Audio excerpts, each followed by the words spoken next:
Thank you so much. Well, welcome to the City Council regular meeting for Tuesday, October 1st, 2024, 6 p.m.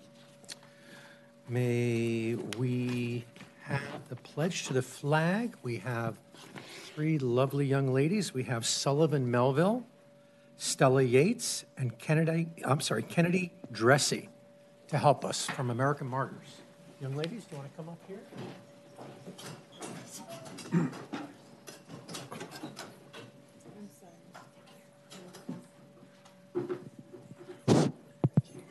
There you go. How are you? Good to see you again. Hello. Hello. Hello. Hello. Oh, no, it's the three of you. Okay, so you can stand over here, and I'm going to hold the microphone in front of you, and there's our flag. And you can go ahead and start whenever you're ready.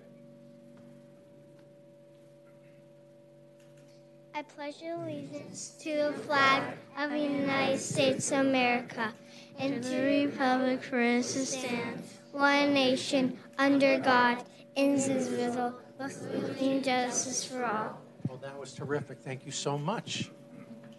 Well, I want everybody out here to learn a little bit about you. So why don't you go ahead and start? Say your name and your grade and your school.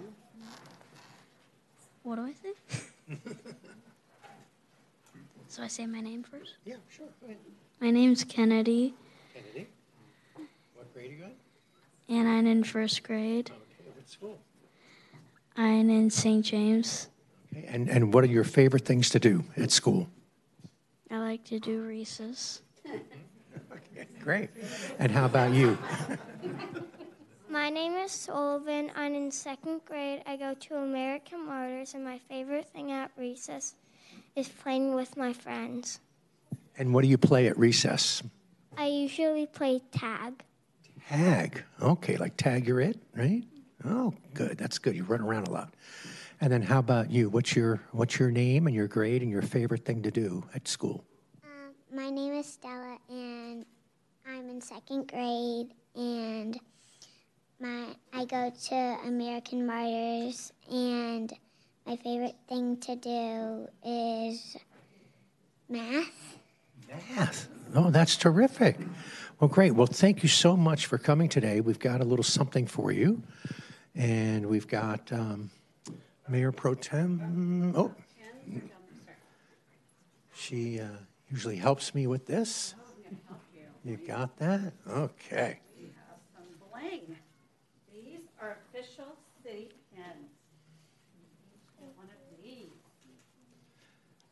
Okay, and we also have certificate of recognition. And Kennedy, because we didn't know you were coming, we'll make one of these up and get it to you, okay? But it's a certificate of recognition that the City Council of the City of Manhattan Beach does hereby recognize Sullivan Melville for leading the City Council and the community in the Pledge of Allegiance. So Sullivan, thank you. And then Stella, there you go. And like I said, we'll get one to you, okay, so you can show it to everybody at class. So you see my fellow council members over here? They love it when kids come here because we all get our pictures taken with you. Yeah. Is that okay? All right. You guys step down here, and we'll stand behind you. Mm-hmm. Scoot down here a little bit. Yeah, scoot down here. Away from the chairs. Come over here, guys. Right here. There you go. There you go. Okay, perfect. Okay, excellent. I'll stand by you guys on this. Okay. All right. She's got one. Another. Are you ready for the picture? Two pins. Certificate. Everyone up here. Got it. Hold on. All right. We'll make sure your family's right.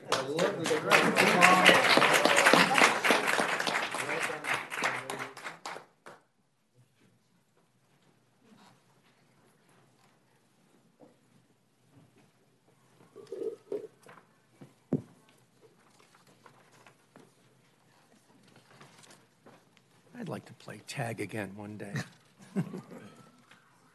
Okay, so the other thing I'd like to do is to recognize the veterans that are here with us today in the City Council chambers.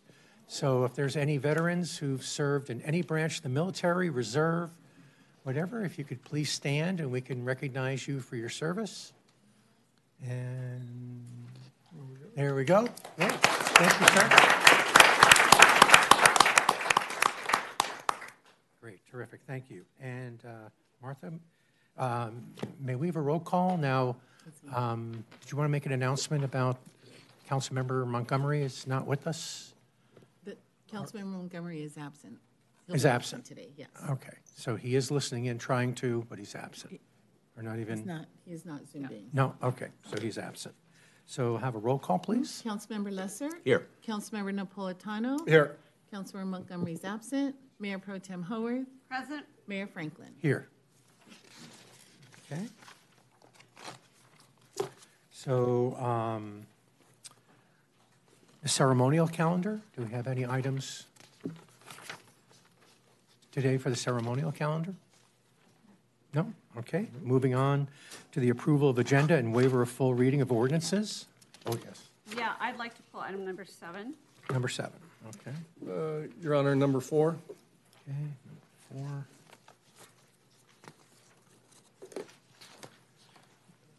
4. Okay. So we can, let's have a vote for approval of the agenda and waiver of full reading of ordinances with the exceptions of item number 7 and number 4. So moved. And a second? Yep, I seconded. Second. Okay. Does it not, oh, Joe, you I want gotta me go to the other one. Oh, sorry, yep, got it. Thank you. I did the same. Okay. Thank you. Motion passes 4-0-1. Okay, terrific. And City Council and Community Organization announcements of upcoming events. 1 minute per person. If you could please make your way down so you can be in the on-deck circle, we'd appreciate it.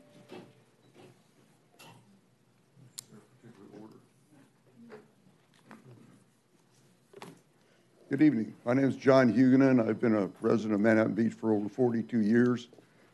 I want to make you aware of a play being performed in Manhattan Beach regarding the female veterans of the Vietnam War.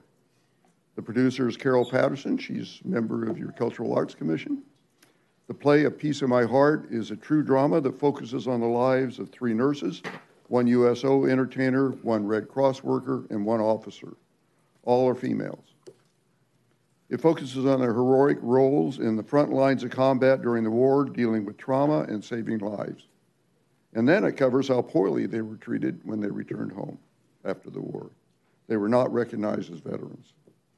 The play will be in the auditorium at Manhattan Beach Community Church, just north of Miracosta High School. As you can see, it's kind of hard to read, but there are 2 full weekends in October, and then a special Veterans Day performance scheduled for November 10th at 2 p.m. On the 10th, all veterans and active military are invited to attend free of charge. I have some flyers if anyone is interested. Thank you for your time. Any questions? Thank you. Great, thank you. And I'll leave a few of them just up here, outside if anybody wants to pick them up.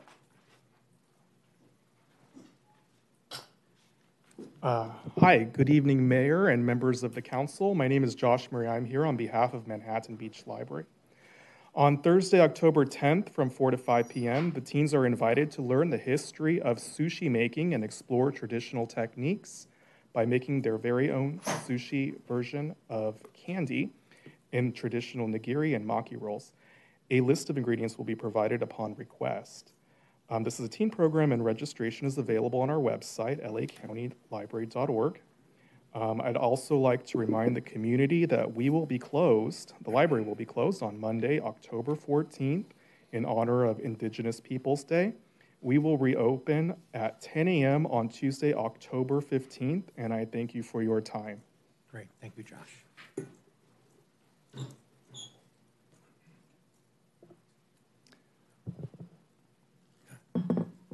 I feel like I'm at Dodger Stadium. Mayor Franklin and members of the council and members of the public, my name is Dave Fratello. I'm here tonight in my capacity as publisher of MB News. We are pleased to announce a candidate forum featuring all 6 candidates for City Council, which will feature audience questions. The forum will be Thursday evening, October 17th, from 7 p.m. to 8:30 p.m. at the small theater at Miracosta, just across from the large auditorium. Sponsors of this candidate forum include MB News. We are now kicking off our celebration of 10 years online. As your reliable, 100% local Manhattan Beach news source at thembnews.com. And we are co-sponsored for this forum with the Manhattan Beach Chamber of Commerce and the League of Women Voters of the Beach Cities. The League will moderate the forum, and they will present questions submitted by audience members. So please come. The room will fit up to 300 people. Bring your questions, and we'll look forward to seeing everyone there. Again, it's Thursday, October 17th, 7 to 8:30 p.m. at the Small Theater at Miracosta. Thank you. Great. Thank you, Dave.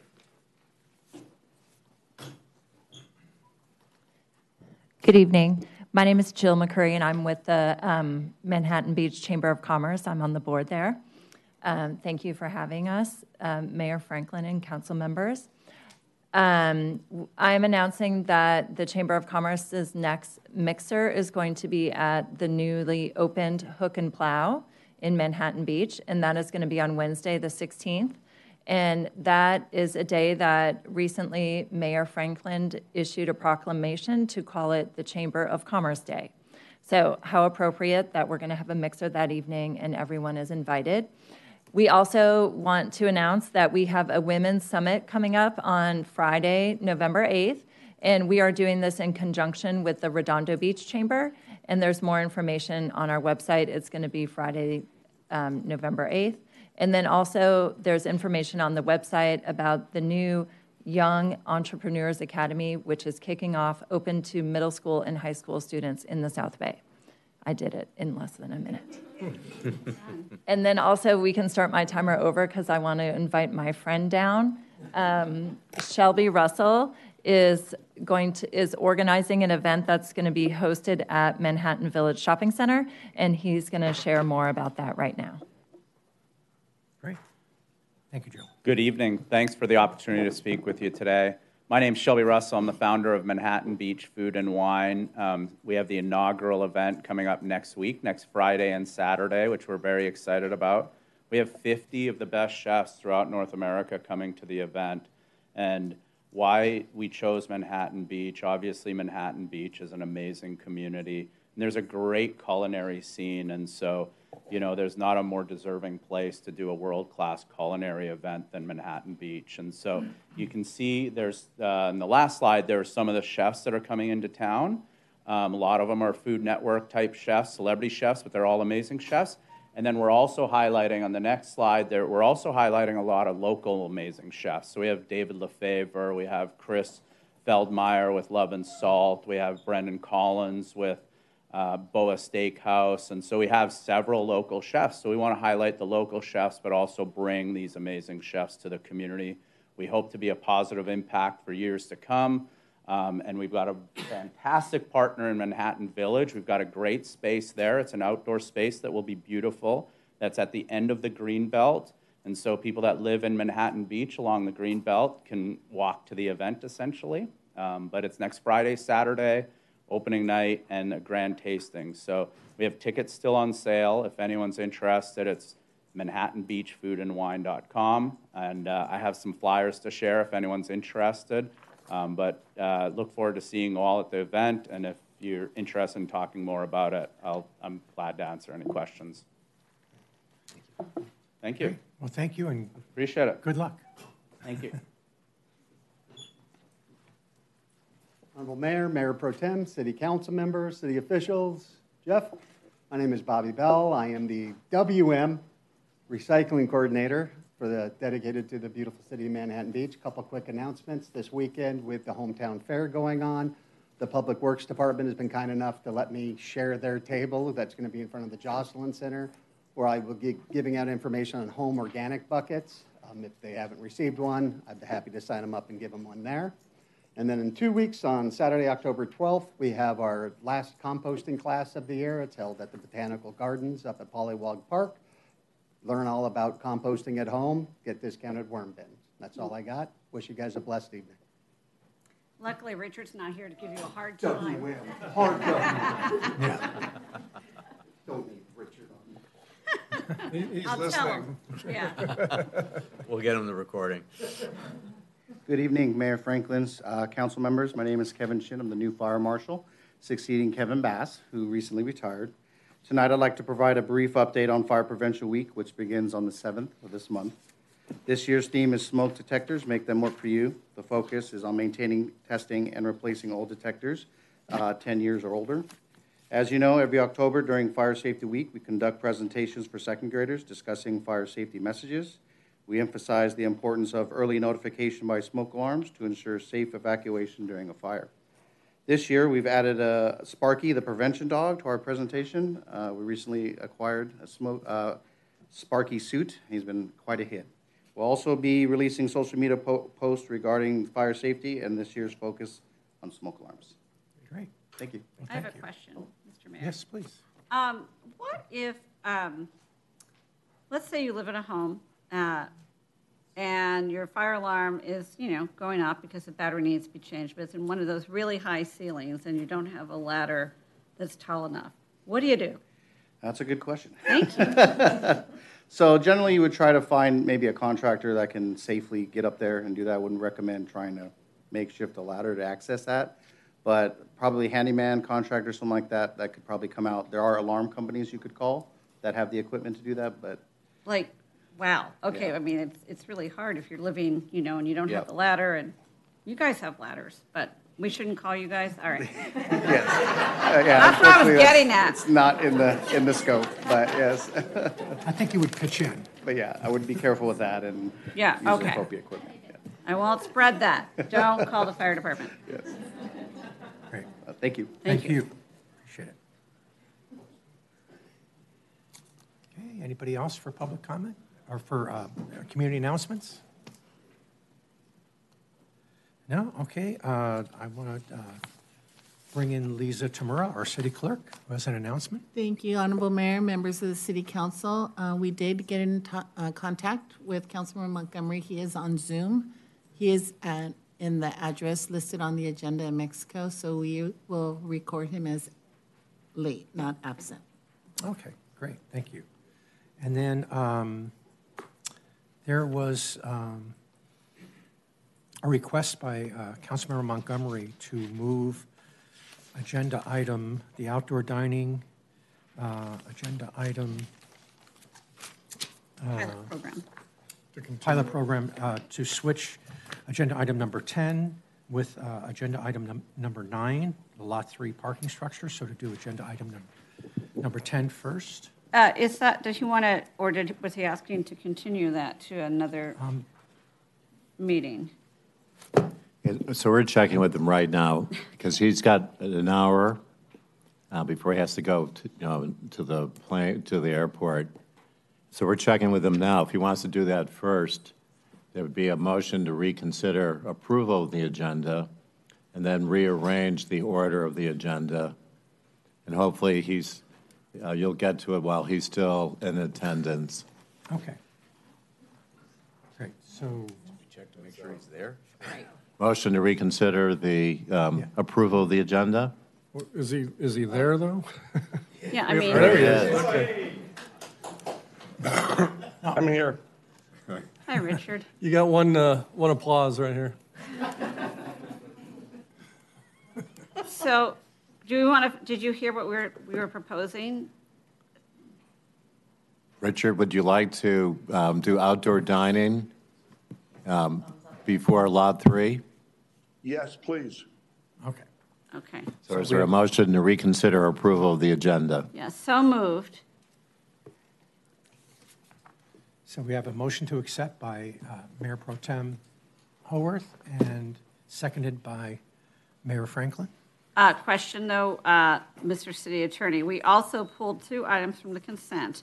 So we would do the Outdoor dining first. first, That and would be then a- those, so that we can get his thoughts on that. Okay. And that'll be the We're still going to second do motion. public comments, though. Yes. Okay. There'll be public comment, but there needs to be a second motion to rearrange. And so we'll have the outdoor dining first, then the balance of the consent calendar, Okay. and then Lot 3. So we've done this one first, then we do that one. Is there a motion to that effect? Well, first we have the motion. We have to vote on this motion. Oh, okay, I thought you did. Okay.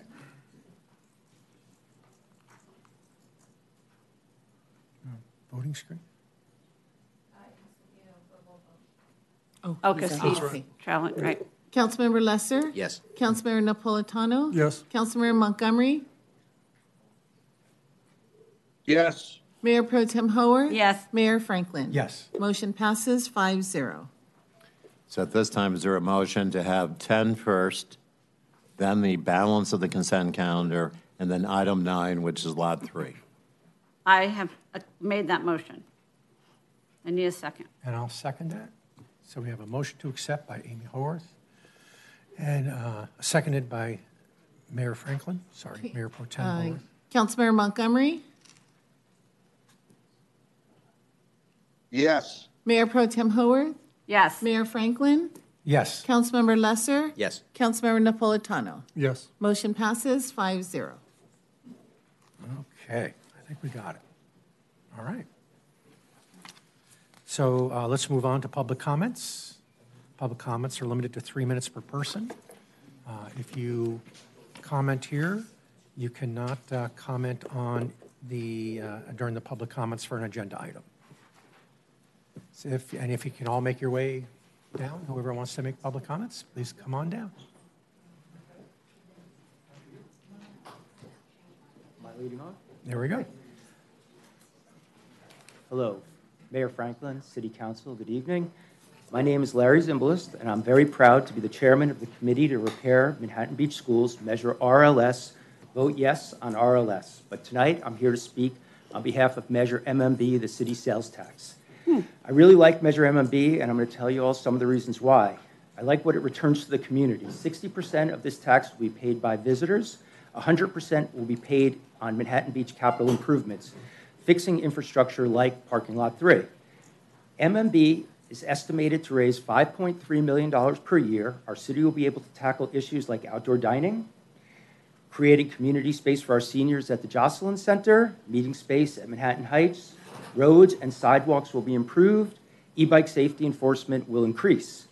Manhattan Beach's sales tax is the lowest in Los Angeles County. Hawthorne pays 10.25%, as does Culver City and Carson.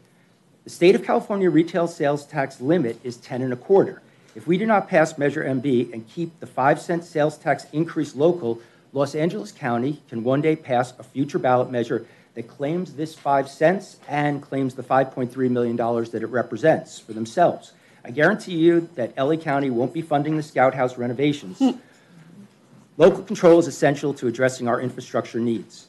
The amount of money, getting specific, this sales tax increase amounts to 50 cents per $100, $5 per 1,000. Importantly, necessities like groceries and medicines are exempt from sales tax. There will be no increase to the cost of these essentials. Financial flexibility. Knowing the $5.3 million will be coming into the city year after year will allow Manhattan Beach to tackle capital improvement projects much more aggressively and increase the quality of life in Manhattan Beach at a more rapid pace. The longer delays, the higher the cost of these improvements. The City Council and all council candidates are behind Measure MMB. In conclusion, not all taxes are the same. A tax that is 60% paid by visitors, a tax that keeps $5.3 million under local control, a tax that expedites city improvements isn't a tax, it's a way forward, it's an opportunity. So yes, vote yes on Measure MMB. Thank you so much. He's hired. Yeah. Good evening, Honorable Mayor and council members. I'm requesting that you take item number 6 in the consent calendar and talk about it publicly. When I read through that, I noticed that it's a $350,000 change order. We talk about smaller numbers here. This seems like one that'd be worthy. I think it's probably makes sense to do it, but I think it makes sense also to share that with the public, what that is at that amount. In addition, it sounded like that project was coming to a close, and it was something that started in 2020, 2010 or something like that, a long time ago with a big number. And if that's the case, it might be something to celebrate and really be happy about. But it would be really nice to know what that status is. I'd appreciate if we get some public discussion on that. Thank you. Great. Thank you, sir.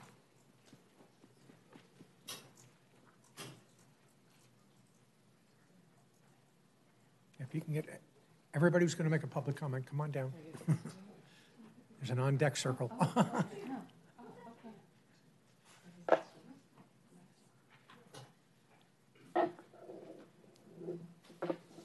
got the right glasses.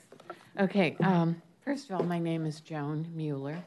I live at 1220 Ardmore, Manhattan Beach, and I'm here to thank you for putting the parking permits on the agenda. I was here a couple weeks ago. The word on the street is out. Free parking all day long. As I've said before, parking has always been an issue, but now it's going to be impossible again for residents to have a chance at parking for friends or family. I would love to see the council vote for a workable solution for all involved. With the 2-hour parking, I saw cars coming and going. I see them carrying on packages. I assume they're eating out. That's what I thought. As I mentioned, maybe a compromise would be 3-hour parking. That would give people a longer time to shop and eat, and there will be places to park then, because it won't be completely jammed with the people that stay there all day. I realize that parking is an issue, but I don't think the residents should have to be the ones to suffer because we live near downtown. Without parking permits, cars can park in front of our homes. They can Uber to LAX. They can stay there for 3 days. But unless somebody calls about the car, they can stay there another 3 days. So we've seen it happen in the past. Okay, I've talked to different neighbors and residents, and many have the opinion that it's a waste of time to come here and voice our opinion. Some have said the city doesn't care about our parking problem and has already made up their minds about what they will do. But I'll tell you what, I don't believe it. That's why I'm here. I feel you do care what the impact to the residents are and are open to resolve this problem in a fair way. I love Manhattan Beach and I love where I live. I implore you to please put yourselves in our situation and create a reasonable parking limits. Thank you. Thank you, Joe. Good evening. I like your new signs. I agree with this lady about parking. Downtown residents have no parking. I'm really glad to hear that you actually have some. I'm Suzanne Lerner and live in downtown Manhattan Beach. And I do support most of the businesses downtown: groceries, framers, shoe repair, clothing, of course, and restaurants. But I am opposed to this pilot program for outdoor patio dining, and transformation of our streets by shrinking the width of the streets, which I think about fire engines. They're 10 feet each, 10 feet, 10 feet, 20, leaves you only 14 feet between parked cars for any emergency vehicles to get in and out and around, and for people to get out with stretchers.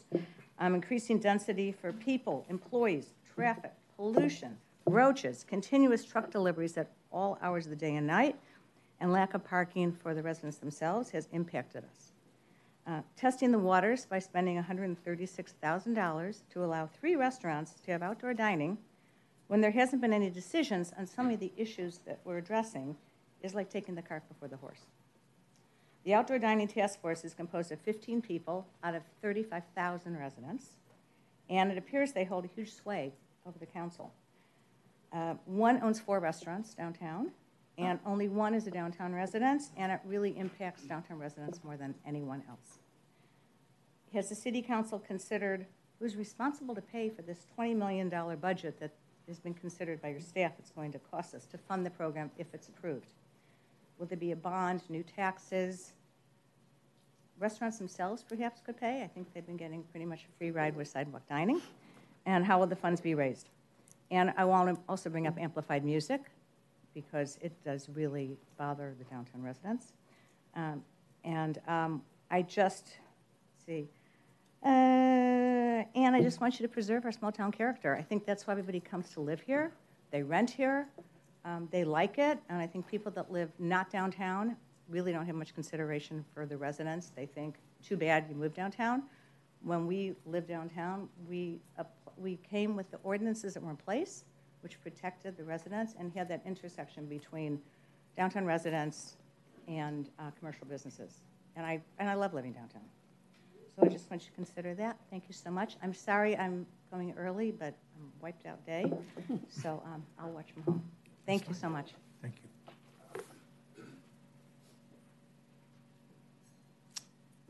Any more public comments here in chambers?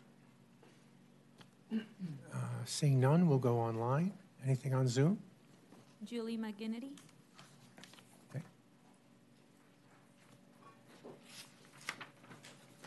Good evening, Mayor and Council members. I'm Julie Justice McGinnity from Friends of Senior and Scout Community Center. I am here representing the Friends of Senior and Scout Community Center who are partnering with the city to build the new intergenerational community center on the site of the Scout House in Live Oak Park. When not in use by the city's older adult program or Scouts, this facility will provide much needed additional meeting and programming space for all community-based organizations in the city.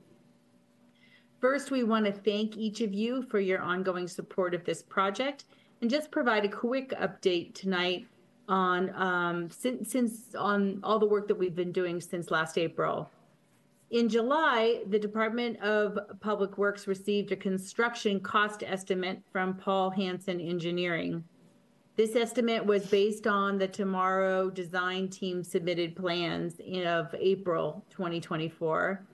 And those plans provided much greater level of detail than the site plan and the elevations that were used to create the construction estimate provided by Del Amo Construction when you reviewed that in March of 2023. So we've worked through the remainder of this summer and fall on what they call a value engineering process to reduce the cost of construction while maintaining our existing square footage, the building's functionality, and the exterior and interior aesthetics. The Tomorrow design team will be submitting a 100% designed plans early next month, which reflect all this work that we've been doing on value engineering, the updates and changes that have been agreed to by Friends and the city staff. So this final set of plans will provide the level of specificity needed to create an even more accurate construction estimate to bring to the council and ultimately to support the public bidding process and a construction phase with the least amount of change orders possible. So we want to continue to commend the work of our partner and Public Works Department lead, Magena Lakowska, who is very dedicated to bringing this much needed community facility to life. This is a true public-private partnership, and together we are going to get this thing done. The second thing I'd like to do is invite you and anyone listening tonight to stop by our hometown fair booth this weekend. We will be right next to the city older adult program booth in front of the Jocelyn Center. Our board members and volunteers will be there to answer questions and to encourage everyone to be part of this effort. It's not too late to add your name permanently to the donor wall or to purchase a personalized courtyard brick for your family or business. You can learn more or donate to this worthwhile community effort by going to mbcommunitycenter.org. Thank you. Great. Thank you, Julie. Next is Heather Kim.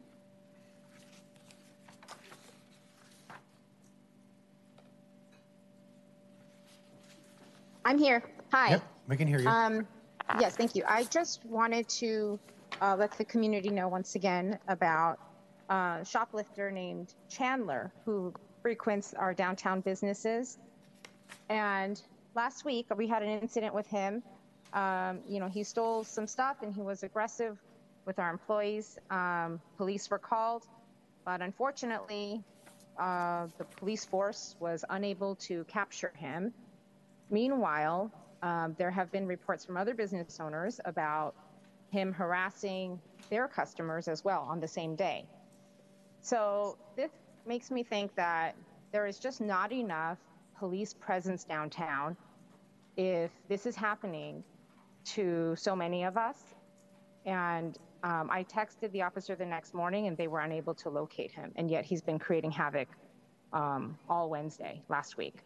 So I would really request that there be a lot more visible police presence downtown, foot patrols, just whatever we need to do, because as a business owner, I don't feel particularly very safe or like, they have my back right now. So that's one request.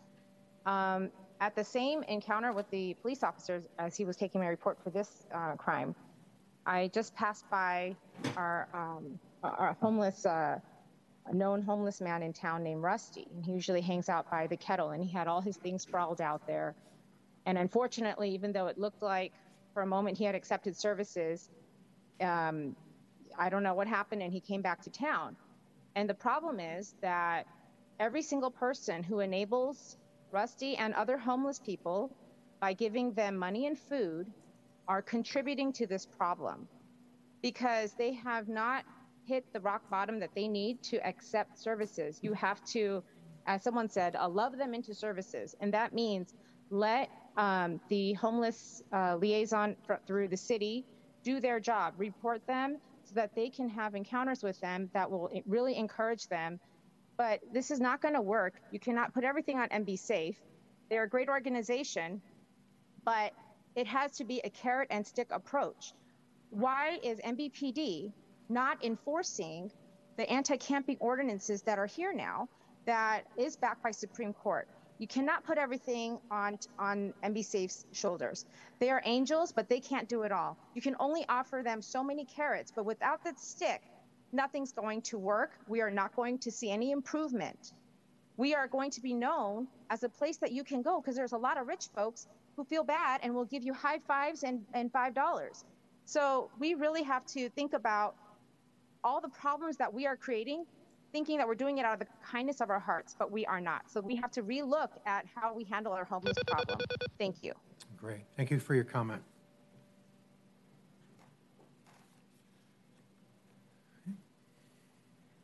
There's no additional comments, but Councilmember Montgomery wants to provide some comments. Okay, sure. Mayor, council colleagues, residents, staff, my apologies. They're getting there late. I am in Mexico City here for the presidential inauguration. I thought I'd be getting back a little earlier. Thank you all for your patience and flexibility. I hang as long as I can, and especially for the item sort of outdoor dining. I want everybody to know that, and I'll stand by. Thank you, Your Honor. Okay, thank you, Richard. And let me see. So after that, we'll close public comments. And per our earlier discussion, we will go to item number 10. Before that, there should be a motion to approve the consent calendar. Oh, okay. With the exception of those two items pulled, 3 and 6, I think. Or 4 and 7. 4 and 7, yeah. Yes, one off. You were one off. You're still jet lagged, I imagine. So there has been a move made by Mayor Pro Tem Howorth, and Yes. seconded by Councilmember Lesser. That's approval minus items 4 and 7. Right. Councilmember Napolitano? Yes. Councilmember Montgomery? Yes. Councilmember Lesser? Yes. Mayor Franklin? Yes. Mayor Pro Tem Howorth? Yep. Motion passes 5-0. Okay. And now we can move on to item number 10. Or for you, Richard, DS. Item number DS. All righty. Good evening, Honorable Mayor and council members. Tonight I'd like to have introduce Jae-hee Yoon, a senior planner, to take care of this item on the pilot project for the outdoor dining.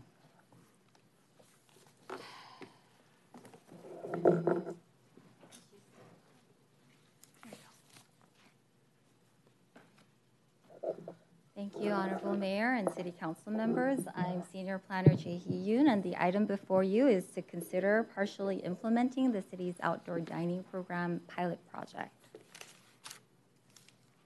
To provide you with some background, back in February of this year, staff presented the second status update report, which introduced the preferred program vision along with the conceptual plan that consists of the sidewalk widening concept, where we'll allow outdoor dining to occur immediately adjacent to establishments and providing a clear path of travel for pedestrians.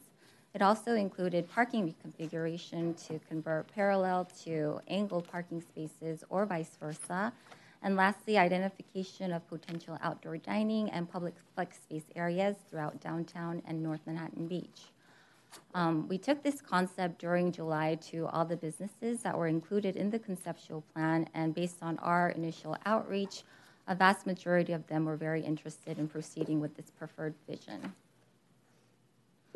However, since the implementation of the preferred program vision will require considerable time and resources, the city may consider testing out the concept through a pilot project, as seen in this example, where the existing sidewalk has been widened using a modular system that can be customized per street and easily installed and removed at a fraction of the cost of making permanent improvements.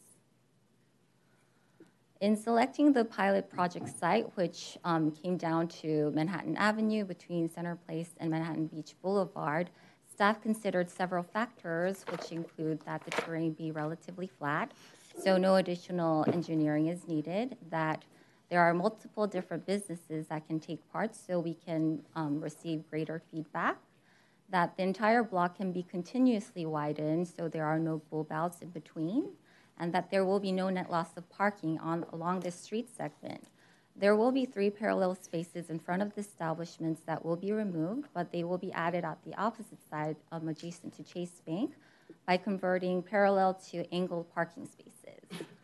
And by doing so, the northbound street lane along Manhattan Avenue will continue to align in width with that fronting MB Post. If we implement the pilot project, the work scope will include installing the modular system at the existing 10-foot wide sidewalk by an additional 8 feet. And public works improvements will include restriping the roadway, removing and relocating parking meters, and reconfiguring the parking spaces.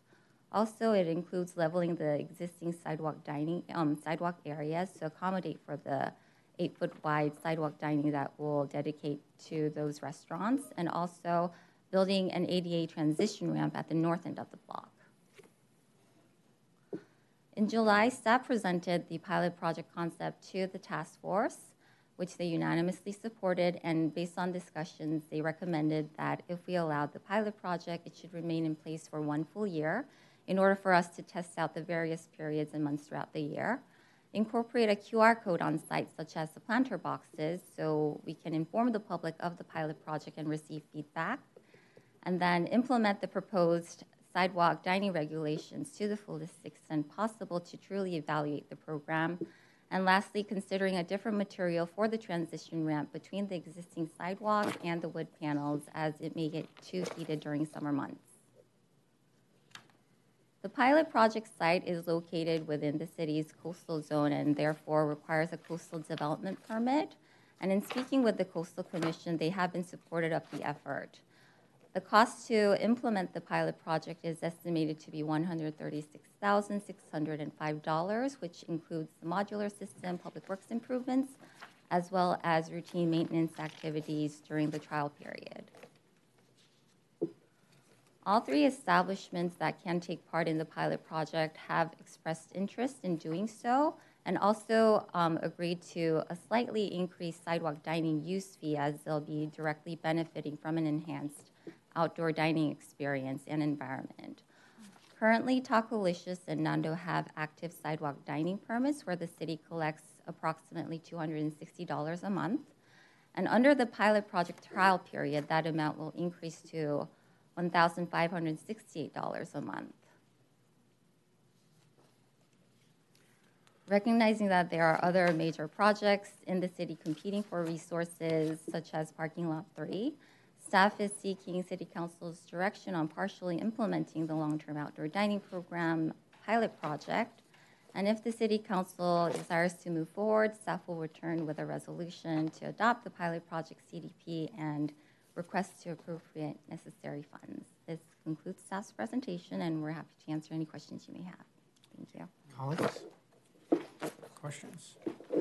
Yeah, I pressed my button. I'm sorry, it's obscured. Let me get. You have to use this, and you can, yeah. Mm-hmm. So, Mayor Pro Tem? Yeah, thank you, Mr. Mayor. Couple questions.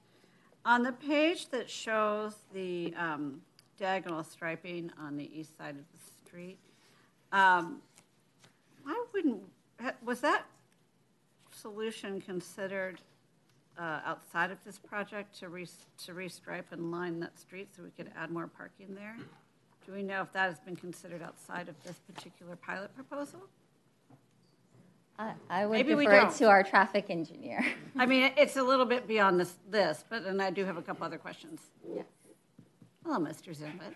Good evening, Mayor Pro Tem.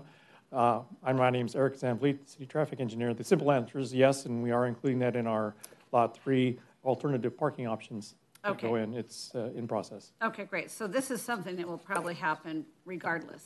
Correct. Okay. So question number two. It looks, and maybe it's just the drawings, but if I look at the page, it's 211 of 272, but it's in the schematics. It looks like the sidewalk, or is it the deck, it's hard to tell, is higher than the actual restaurant level? Like, doesn't it? It's not. It should be level. Okay. Yeah. But I was like, that's kind of odd. Thank you. And then the last question is the materials that are going to be used here to create this pilot, situation. Are they then, let's say in a year, everybody loves it, we love it, everybody loves it. Would that just be the material going forward, or would it be something else that was used to recreate that? If the city desires to move forward with permanent improvements, it would become concrete, so we'll have to take out the modular system. Okay, thank you. That's all I have, Your Honor. Thank you. Councilmember Napolitano. Thank you, Your Honor. So why do we need a pilot project? Do we not know what outdoor dining is now? I can respond to that. The idea was that the community would be able to test out the narrowing of the street, the widening of the sidewalks, and then placement of the sidewalk dining up against the businesses with the pedestrian walkway on the other side, closer to the vehicular street, and really the narrowing of the street width. So we're going to test them walking on the other side? It's rhetorical. All right. So what does it mean, outdoor dining rules to the fullest extent possible? During the past year and a half, the task force has discussed multiple different aspects of outdoor dining, some related to private property outdoor dining, second floor outdoor dining, and some related to sidewalk dining. And we've come up with some provisions that are different from what we have today in our municipal code, and that's what we wanted to test out as well as part of the pilot project. Okay, but there's no list of those here in this. It's not listed here, but when we come back with another status report, we did want to present all the task force recommendations. See, that's just as far as staffs, you're asking for approval of something that would go beyond the status report, something that's actually going to be built. And so it'd be very informative for everybody, not just council. We know what the rules are, but for public, to have those as part of the report. Sure. Okay. The other is, what is the delineation of the dining areas? How's that going to work out? Are there going to be, because I didn't see any fences or pony walls or anything like that to delineate how big they are to avoid the creep into what is supposed to be a clear walkway, which was the problem with having it on the sidewalk before. So when we reached out to the establishments, one of the other requirements other than the sidewalk dining use fee was having a temporary barrier that they can easily put out and remove at the end of their day when they're not under operations. So it could be something like those poles with ropes, stanchions. Right, but again, those seem to move and increase the seating area depending on who puts them up and when. So is there going to be something permanently drilled there? These are the ones they're going to have to put in at all times? We could, if the council wanted to move in that direction, that's absolutely something that could be accommodated. And these are just the things that don't sound like they've been worked out yet. And then what amount, why aren't the restaurants putting any money towards the modular unit themselves for the space that they're going to be taking up with the dining area? You know, I get not the whole walkway, not the sidewalk, but when we had this discussion about expanding the sidewalk and what it would cost and what it would cost the city, we were very specific at that time saying, no, you know, for the dining pads, since it's a direct benefit to the restaurants, they should be paying for that portion of it. So I don't know why that's not being looked at here. One thing we could consider is going back and figuring out if we were to divvy up the cost amongst the 3 restaurants and go back to them and talk to them one more time, see if they would be willing to take on that cost. We can do that and report back to council and see what the response is. Because I don't know why the public would be doing that right now. So, all right, thank you, Your Honor. Thank you. So I'm up next. Can you give us an idea of how many seats this is the, as proposed, would provide for each restaurant? It would be between 12 to 14 seats in addition to what they currently have. So outside in the sidewalk dining area, it would be between 12 to 14 per establishment. 12 to 14? That sounds, if I may, Your Honor, that sounds more than what we were told about during the discussion about permanent outdoor dining. This is based on the same It was in number. the neighborhood of 8 to 12. Depended on the establishment, but it's we've kept it in the similar range. Okay. So we have approval or consent from the 3 restaurants. So their tenants, have we spoken to the person who owns the building and whether or not they're behind this? And if we do come up with a formula where we're going to be charging them for it, are they on board with it?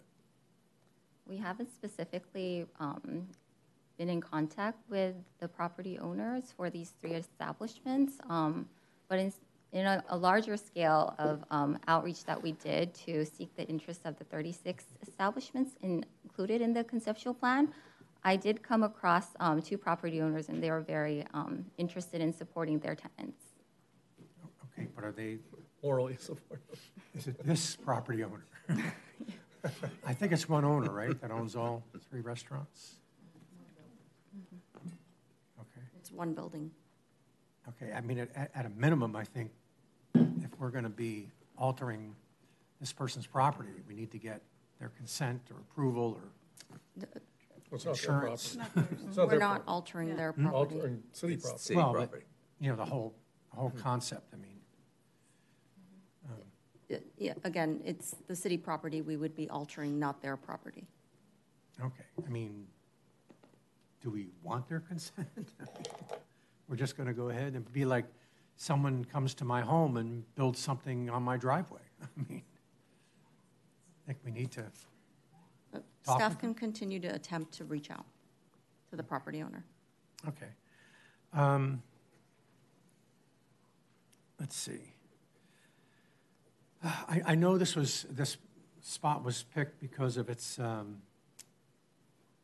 you know, it seemed pretty relatively straightforward. We talked about the parking. How is that adjustment of the parking going to play in the rest of the areas where this might be going?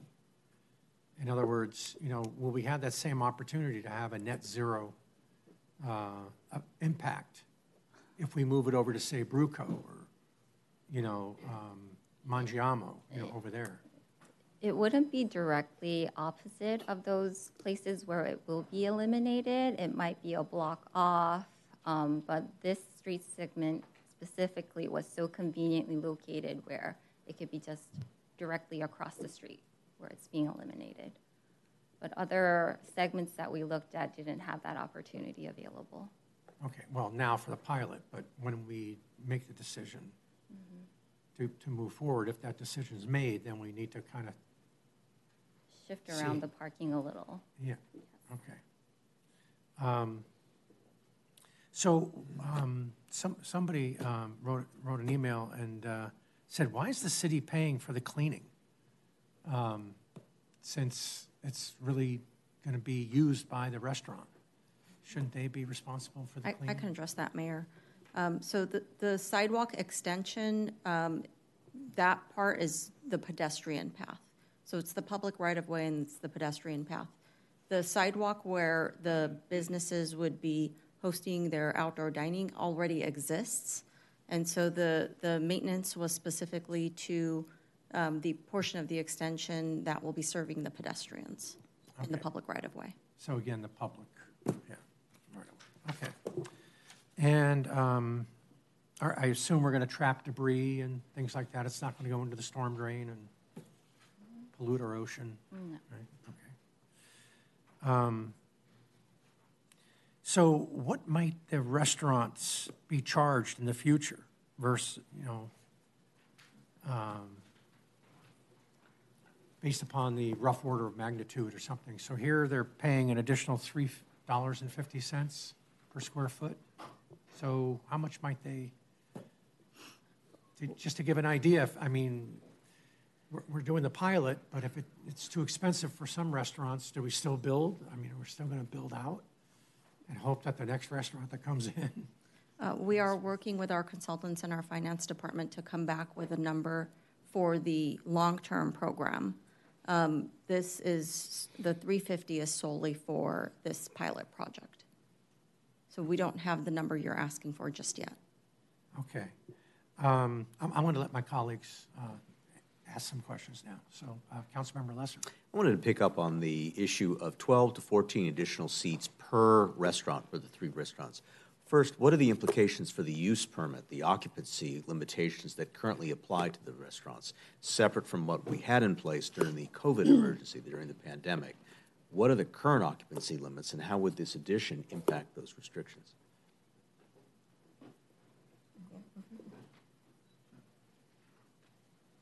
So these would be exterior seats, and the exiting from the restaurant would still be left clear. So the occupancy of the restaurant itself is usually based on the allowable area that people can safely exit the restaurant. So since these are exterior, they can exit through a separate location. So treated separately, in other words.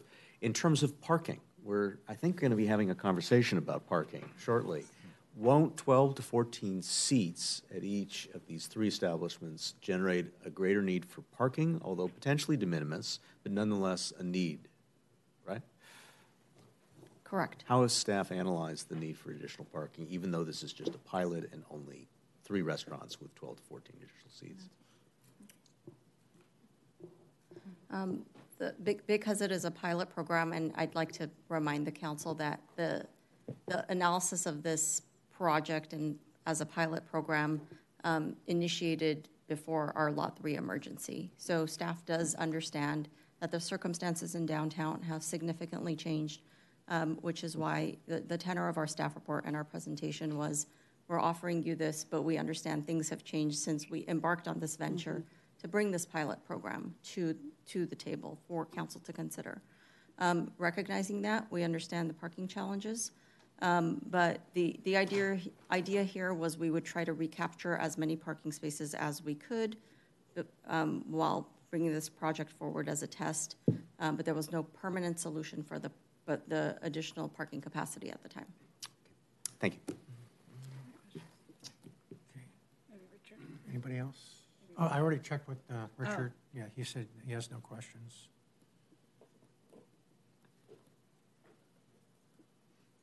I'm just checking my list. Oh, so how will it work?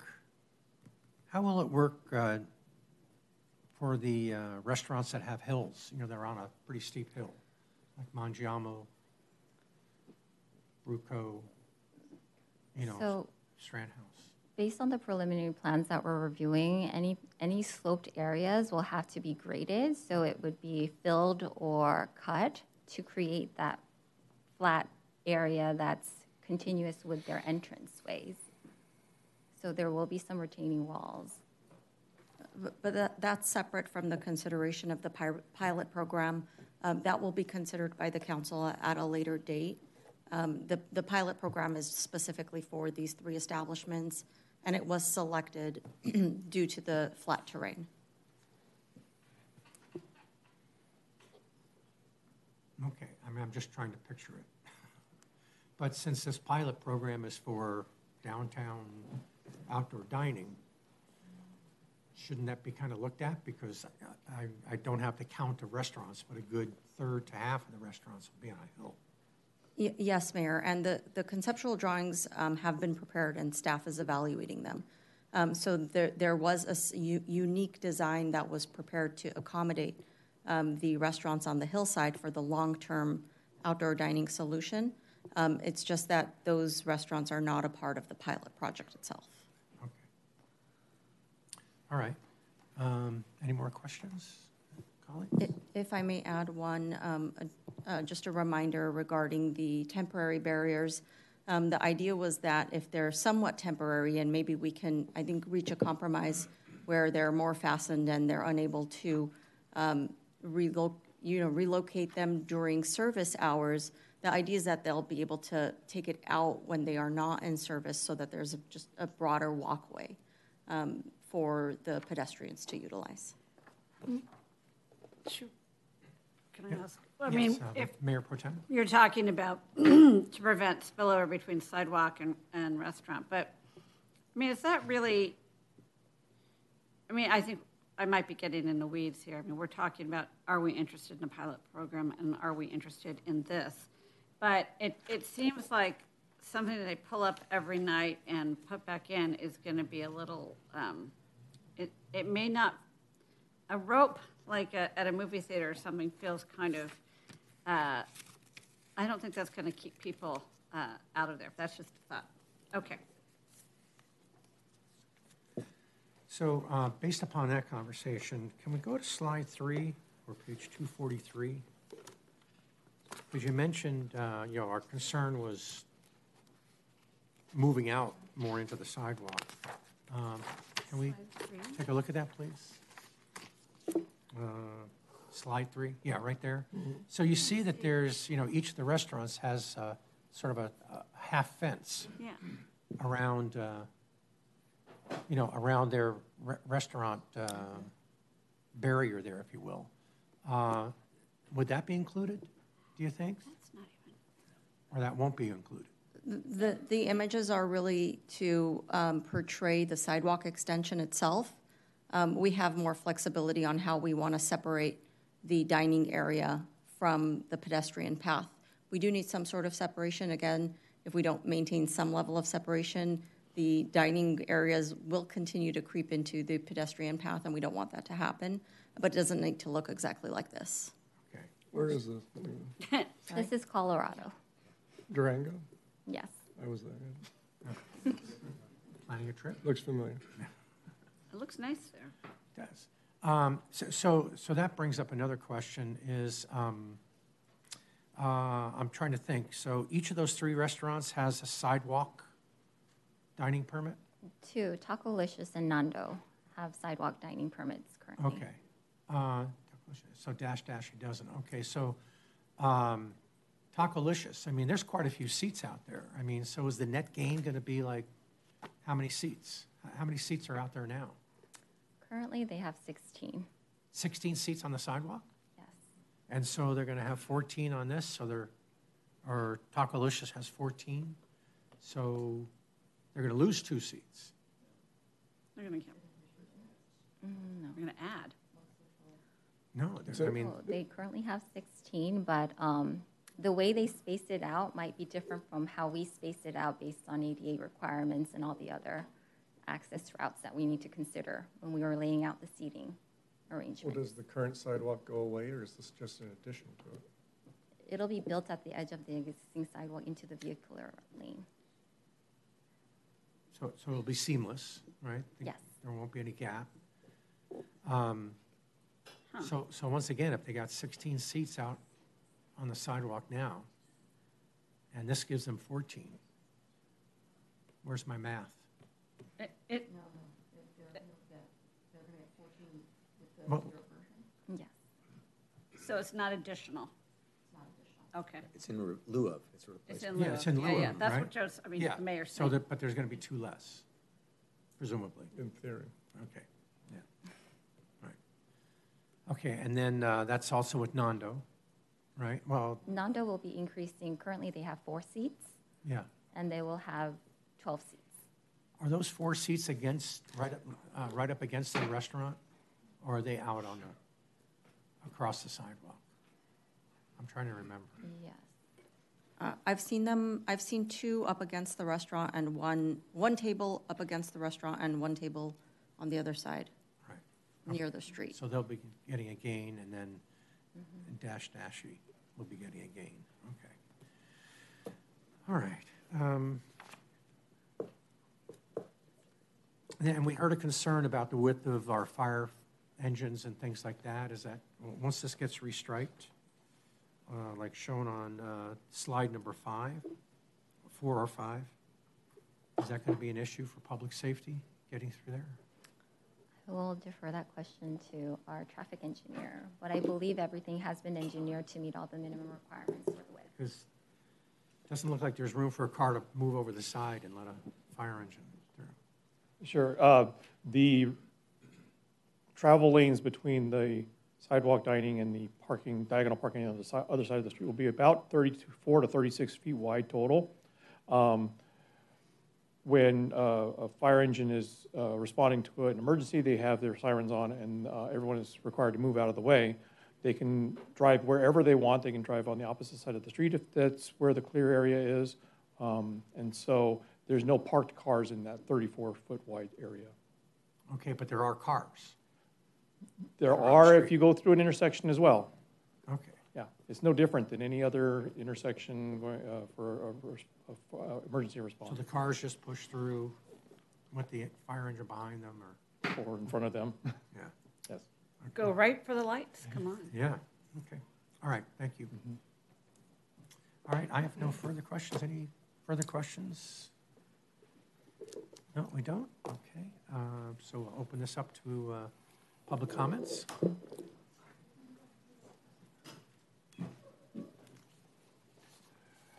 Good evening once again. Stefan Kampa. This is a very controversial topic for the city. So, you know, a pilot program, I like the idea as a proof of concept. However, what we need to do is figure out what are the criteria we want to do or look at when this thing is done. I look at the city council a year after this pilot starts, and you guys are going to have this conversation about should we approve moving forward or not. We want to have the information, the questions that you want to ask at that point in time. We talked about just now with the fire department. Can they get through? Is that something we're going to evaluate? What's the noise and the issues and the reflection of the, you know, the community? Let's figure out what those questions are today. Let's figure out how we measure them today and figure out how we're going to measure them through the process. So when we're at the end, we actually can have a conversation in this council chamber that makes sense and we can reach a conclusion fairly quickly and take out some of the emotion that's going to occur in this. Okay? Thank you. Mm-hmm. Thank you.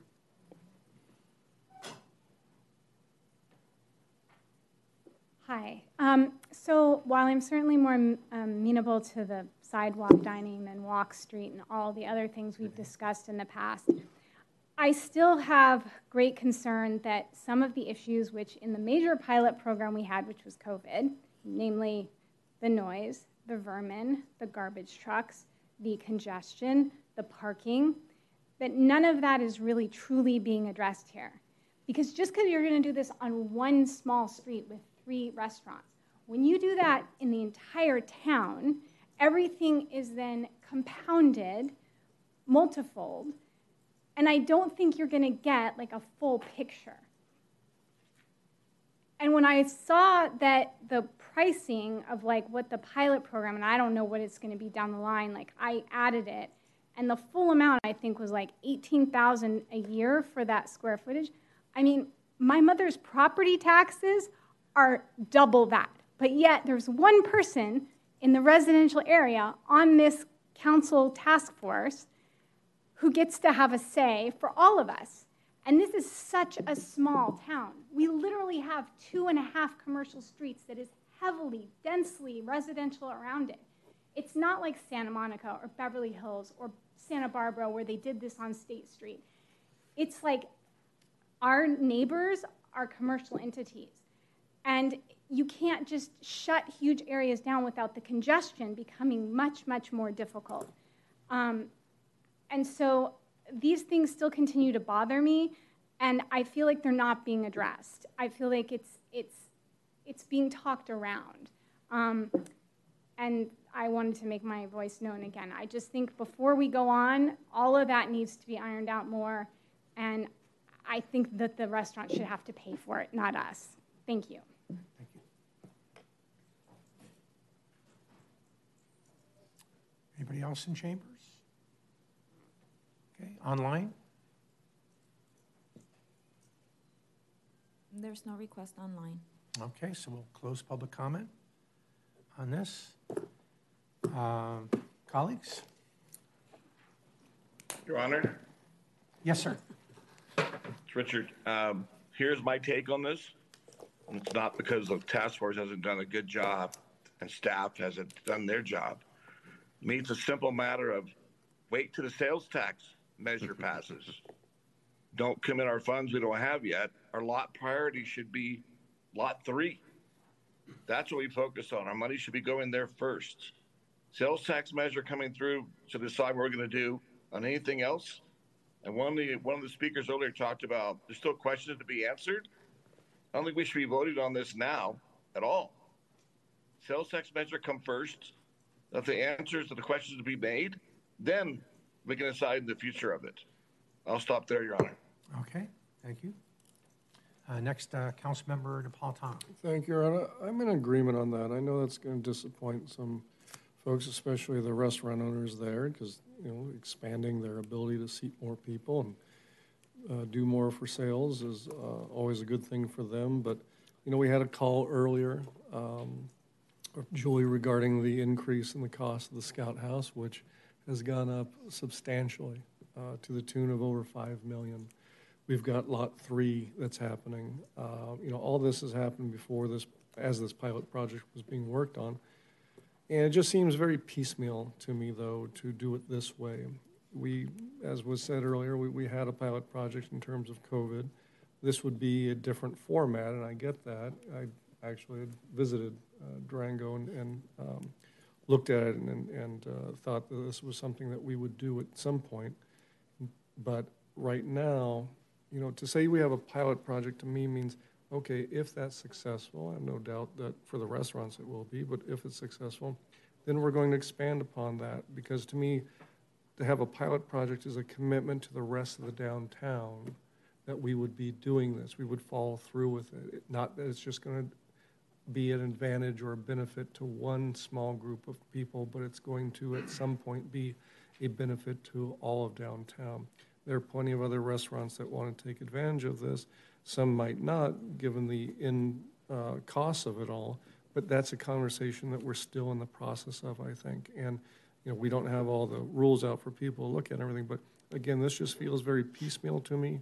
And without knowing where the sales tax is going, and yeah, I'm pitching that out to everybody. Sorry, but hey, if you want to Scout senior house, we need the sales tax passed.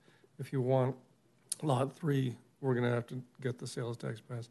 To do outdoor dining, we need that sales tax passed. So sorry, but for anyone who's disappointed in this tonight, if it doesn't move forward, you should pick up the mantle of that sales tax and tell everybody that that's what needs to get passed to do this. Because what is the point of a pilot project if we can't afford to take the next step a year from now? And so that's what I fear. I fear that without a sales tax increase, if that gets defeated, then it's going to be this one-year benefit, and there's no such thing as a trial period.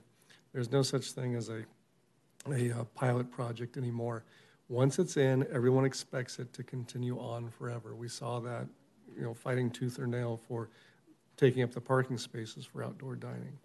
Now we have a better chance to plan it, but part of planning is being able to afford it, and right now we can't. So to do a pilot project for a benefit of a few, when we do not have any idea whatsoever that we'll be able to afford what the actual full project would be, I think is premature, and as was said earlier, a cart before the horse. So I can't support this right now, Your Honor. Thank you. Mm-hmm. Thank you. Mayor Pro Tem Howorth. Thank you, Mr. Mayor. In general, I like a pilot project. In general, I like something that allows people to see maybe a footprint or to see something physically so they understand how it might work. I really appreciate what Stefan said about what is, the proof of concept. We should design the pilot program around the things that we're trying to solve for. And I don't think this quite does that. I mean, if this was sort of the most convenient, and I think it was, spot because it's flat and, there's parking across the street that we could change, et cetera, we know it's going to work there. I mean, we know a deck would work there. We know extra seating could work there. How it impacts the residents is a different issue, right? But we know that would work there, but we don't know how it works on the Hill so much. We don't know. And so I don't think this pilot, in addition to some of the other comments, which I do agree with, but I don't think this particular pilot project would tell us what we need to know. Again, I actually think if it was the right pilot project, it would be worth spending some money on at the right time. I think the comment about waiting until after to see if the sales tax passes is exactly right, as well as, hey, our priority right now has to be putting money towards parking and parking lot 3, whether it's, the demolition and a flat lot. I mean, those are more critical needs. So it pains me because I really do want to keep exploring how we can provide some sort of outdoor dining program. But I don't think right now this is the right answer. Thank you. Councilmember Lesser? I support outdoor dining and looking for opportunities to find it, but I share the concerns of my colleagues. We cannot support the pilot project at this time, particularly in advance of this vote on Measure MMB. We have so many unmet needs for infrastructure projects. We need to show the public. We need to actually preserve our funds and prioritize. And right now our priority is Lot 3. And that includes finding parking where we can with this next item coming up. So it just seems sort of like a conflict of concept, even though this is relatively de minimis, to be taking parking spaces away for the pilot project for decks at the same time that we're looking to find additional parking spaces in any other place we can. There's also a larger policy clash here. What is the public benefit versus the private benefit? I think that needs to be defined further, particularly to the extent that the public would be paying for the pilot project to provide more outdoor dining, which we have established, many of us, as a goal. Still, to what extent should the public be paying for it, or should we allow restaurants to simply try some of these concepts on with their sort of paying for the price? Regardless, at this time, cannot support this project. Okay, thank you.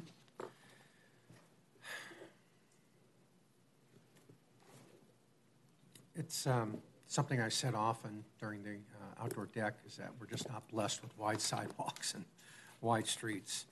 And, it's interesting. I went to a wedding this summer up at, name escapes me. What is it, outside of Vancouver? What's the ski resort? Whistler. Whistler, thank you. I don't know why I couldn't come up with it. But like all those kind of planned communities, the parking is way away. And then you've got all this pedestrian, these beautiful, big, wide sidewalks and restaurants and shops and things like that. You don't see the cars. The cars are out in the back. Well, we don't have that, we don't have that luxury to have that kind of land, or maybe we could look into it, long range, parking and then a nice shuttle coming into the downtown area. But we got to deal with what we have here, and it's compressed. There's competing, constituents, residents and restaurants and the like.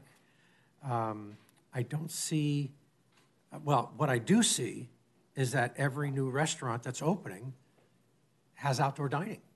I mean, within its own structure, right? We see that with Hook and Plow. We went through and we talked about Great White, right? 70 space, 70 seats, outdoor dining. I mean, that's incredible. I mean, and take a look at where it's going, where the pit fire, and it just took some creativity, the kind of which that I don't have, but they're basically slicing half of that building off to make outdoor dining. we're seeing that with Esperanza. We saw it with even, even like Pete's, right? It has an element of outdoor dining right there, the patio in front. Simsey's, Hennessy's, to a degree. And that restaurant that's going to be coming in where King Claw is now, that's designed with some dining, outdoor dining, better than half, either half and half, or in some sort of ratio. My question about, they already have existing outdoor dining with the sidewalks, okay? It doesn't seem to be gaining. So I applaud the Outdoor Dining Task Force. This is not an easy project. You've had long hours in there and looking at it. We've got a good basis. We had a good basis when we had the decks up. I was a proponent for moving along right then and there while the decks were still up to start studying this, but COVID got in the way again. We couldn't get planners and things like that. So I think it's good research, good solid research, but I think we've got to go back to the drawing board, take care of our immediate needs, which is parking lot 3 and other parking, restriping, getting those spaces back, and take care of those. And of course, the money. Wait for that measure MMB, to come through. And again, amplifying what my colleagues have said about that.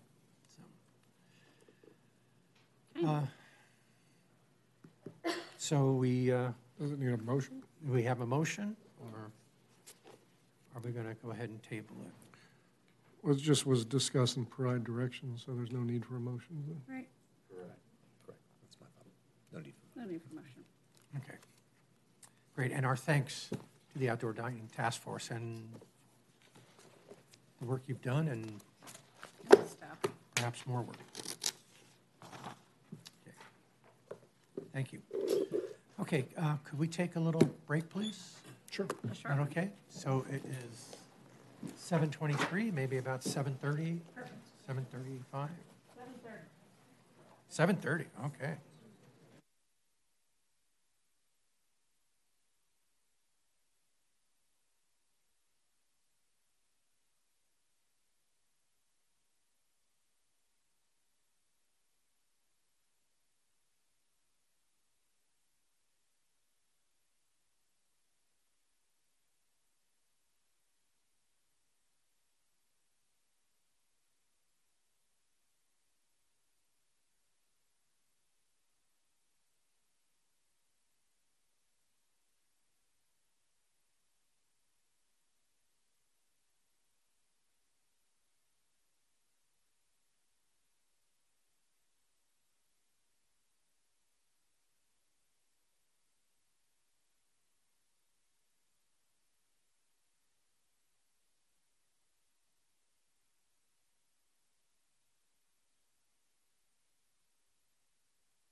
We are live, Mr. Mayor. Okay, thank you. So we're back from our break, and we have one additional public comment, I think, our community announcement.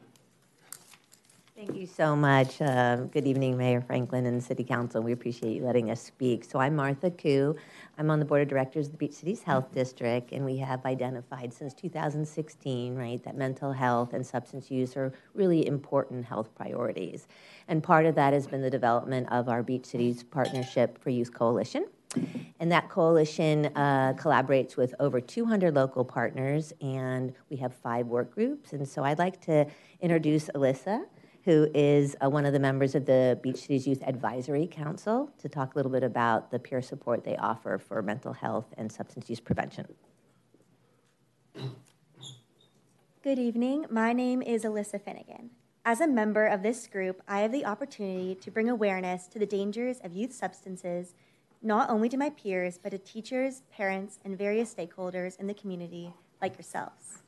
Recently, a group of my fellow council members worked together to produce an naloxone training video that is now incorporated into every naloxone training presentation conducted by the Beach Cities Health District, as well as available online on YouTube for the masses to better understand the opioid crisis, recognize signs of an overdose, administer naloxone, and provide critical support until professional help arrives.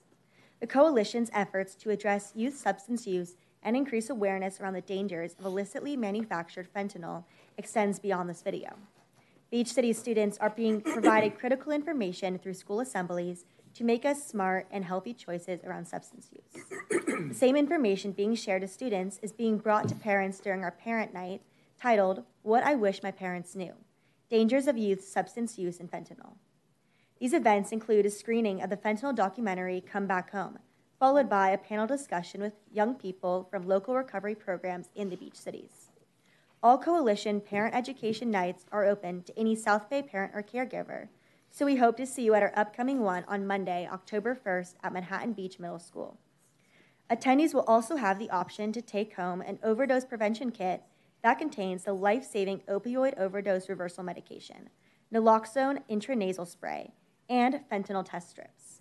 As a recipient of the California Department of Health Care Services Naloxone Distribution Project, Beach Cities Health District can supplement prevention efforts by distributing these kits that are also available to the public at Alcove in Redondo Beach. Thank you for your continued support in ensuring the health and wellness of Beach Cities youth. Great, thank you very much. Outstanding.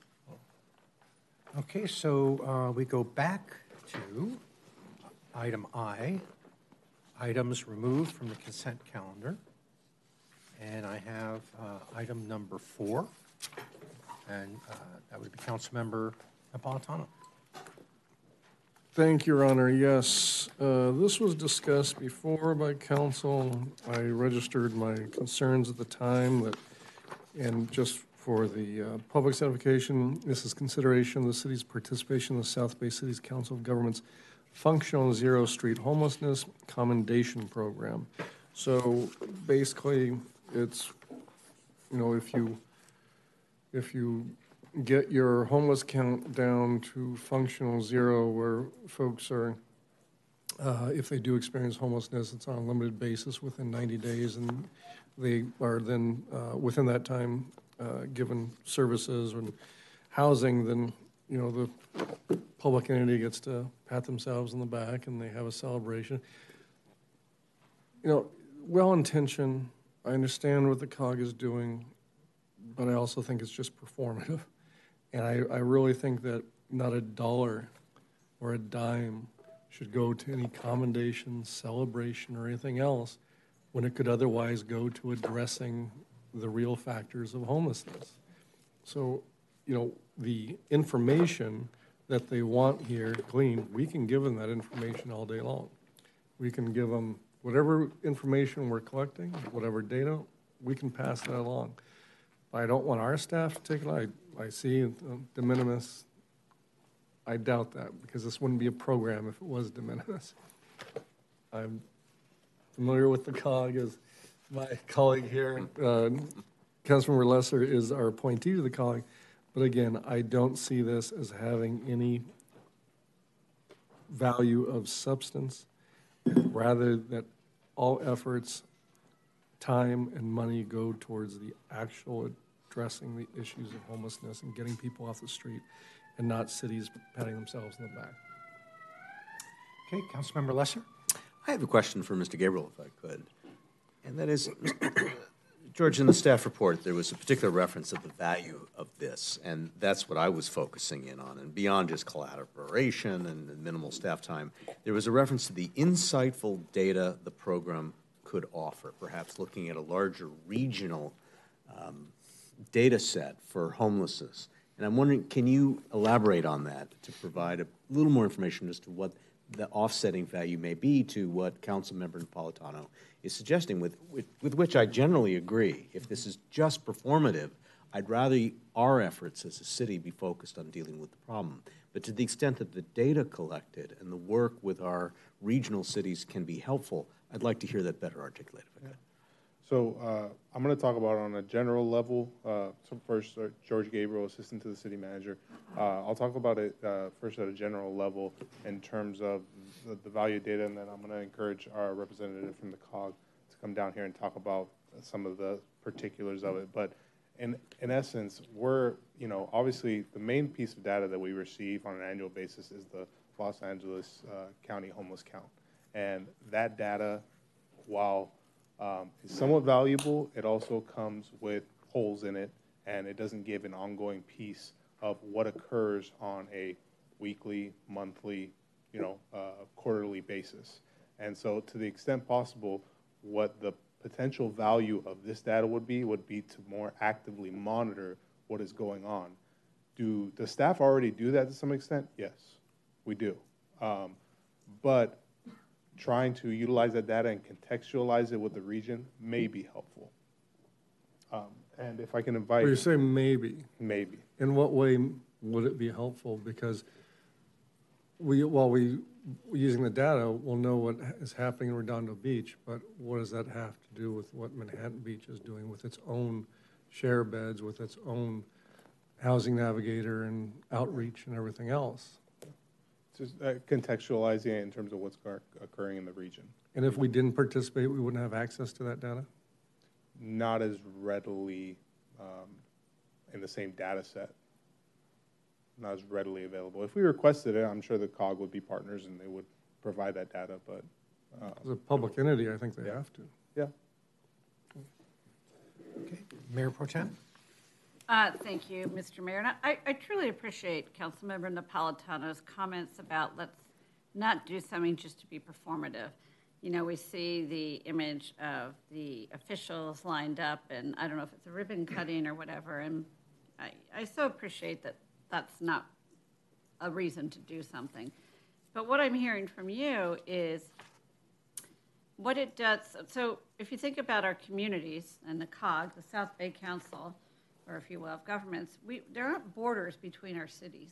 And I feel like the way people move and move through our communities, and whether they're seeking services here or there, it seems like this could be some useful both information, but also providing that information, and also being more in contact with them. And when you're talking about 3 hours of staff time a week, and if I'm looking at the person, the main staff person who coordinates with the homeless, and you're saying, yes, it would be a little bit valuable. I think for 3 hours a month, I can say, okay, that seems valuable. I mean, we want to do everything we can, both to help these people for their public safety and for our public safety. And this seems like it could be slightly value added. Let's try it. That would be my thoughts. Okay, I'm going to withhold comments after public comments. Okay. Oh, sorry. Thank you. So I'll open this up to public comments. I believe it's 2 minutes. Is it 2 minutes? Good evening, everyone. Thank you for making some time to go over this with me today, Mayor Pro Tem, council members.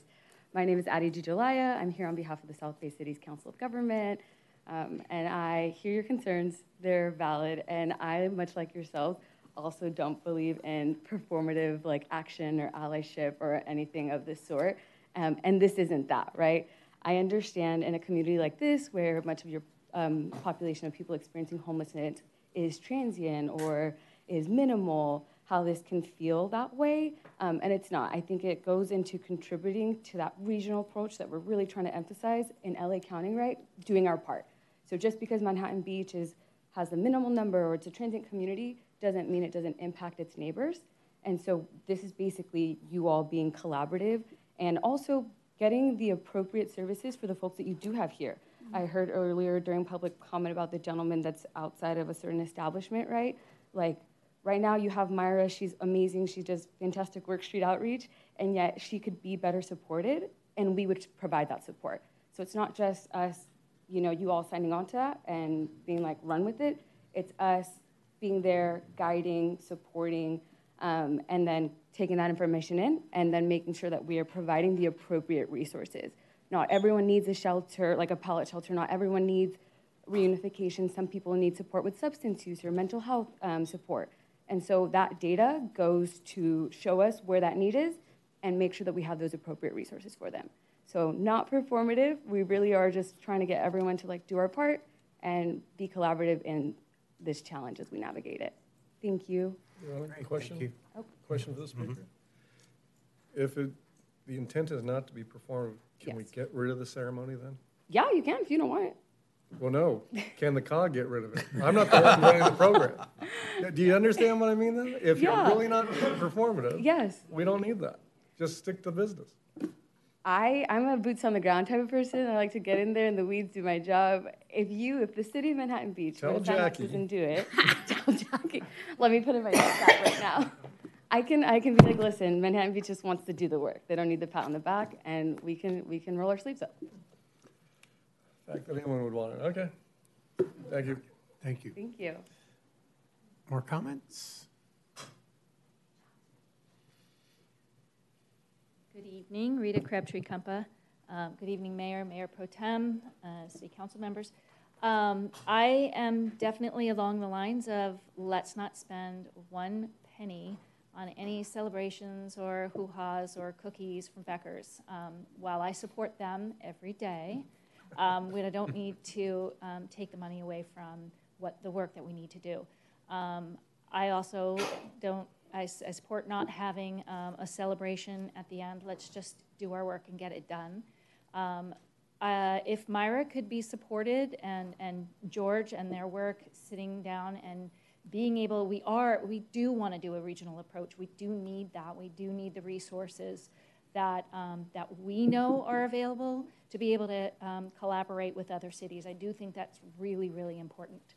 If it's going to incentivize more collaborative work amongst the housing navigators and collaboration with other resources in the area, then I think it's really important.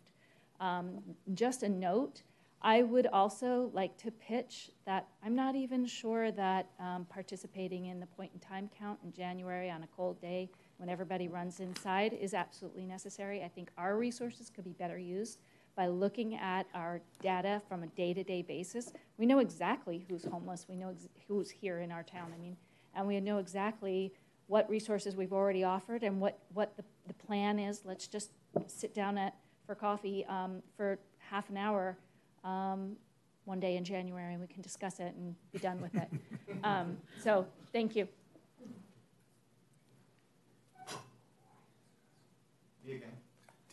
Do we have a couples discount? Is that it? No. Exactly. You know, I was a consultant for 25 years, and, you know, what we did as consultants, you said, well, what is everybody else doing, and to try to track the best practices. So I'm listening to this conversation. It sounds like we have a lot of other communities that are doing this and collected data. So the question I have is, maybe this is an opportunity to take a look at what we're collecting and compare it to what they're collecting, and maybe we can improve what we're doing. And I don't know, maybe, George, you've already done this. And if that's the case, we might be able to improve what we're doing, get more efficient out of it. So it's worth just taking the time to say, what's the data they want? What do we collect? Maybe we should improve it. And if it does, then we just pass it along with no additional effort and just benefit overall. Thank you. Thank you. Okay. Anybody else? How about online? We have Lee. Hello, City Council members. My name is Lee Phillips. I think data collection is good. However, I think we need to be honest about what data we need to collect. We need to understand who is refusing services and what are the next steps. There's never a discussion about enforcement. We need to be honest about the person's last physical address, whether they have mental health issues or drug abuse issues or criminal histories. Those are the questions that are important that are not asked. And I think it's admirable that we don't take a certificate. It was, the PowerPoint presentation said the reason for choosing Manhattan Beach for the program is we have a low homeless count, which is solving a problem where there is not one. Most of the people here are transient. They pass through. We have a few that cause a lot of problems because of their behavior. And we need to really look at, again, mental health, drug abuse, and then decide on enforcement. I go to the COG, and there's some real problems that aren't being solved. One of those are homeless families. I think every city could get behind finding a solution for homeless families. The other are RV encampments, which are real problems in the COG that aren't being addressed in an aggressive, organized manner. And that's something I think many cities can support, finding a solution for those families who are homeless and RV encampments. Thank you for your time. Great, thank you, Lee. Appreciate that. Mr. Mayor, I think Councilmember Napolitano's screen is not actually working right, and I'm not sure if you wanted to speak. Good enough. You can raise your hand. It's good for now. Okay. My screen's working. Yeah. Mayor Pro Tem. Oh, well, let's keep going then. No, there might be more public comments, but I had a question for when the comments were finished. Oh, okay. Any more? There's no additional comments. Okay, so we'll close public comments. Councilmember? Oh, Mayor yeah, Pro I have a Tem? question. Ladies first. Well, I pressed my button first, I'm just saying. I wanted to ask Mr. Gabriel, do we still participate in the Los Angeles County homeless count? Because I thought we do. Yes, we do. Okay, we do. And do we have, I thought that Rita brought up a great point. I think we've talked about it here before. But do we have to participate in that in order to qualify for funds from them? I've not seen a grant application that references that as a condition, but what I will say is they use it as a measuring point of your homeless population.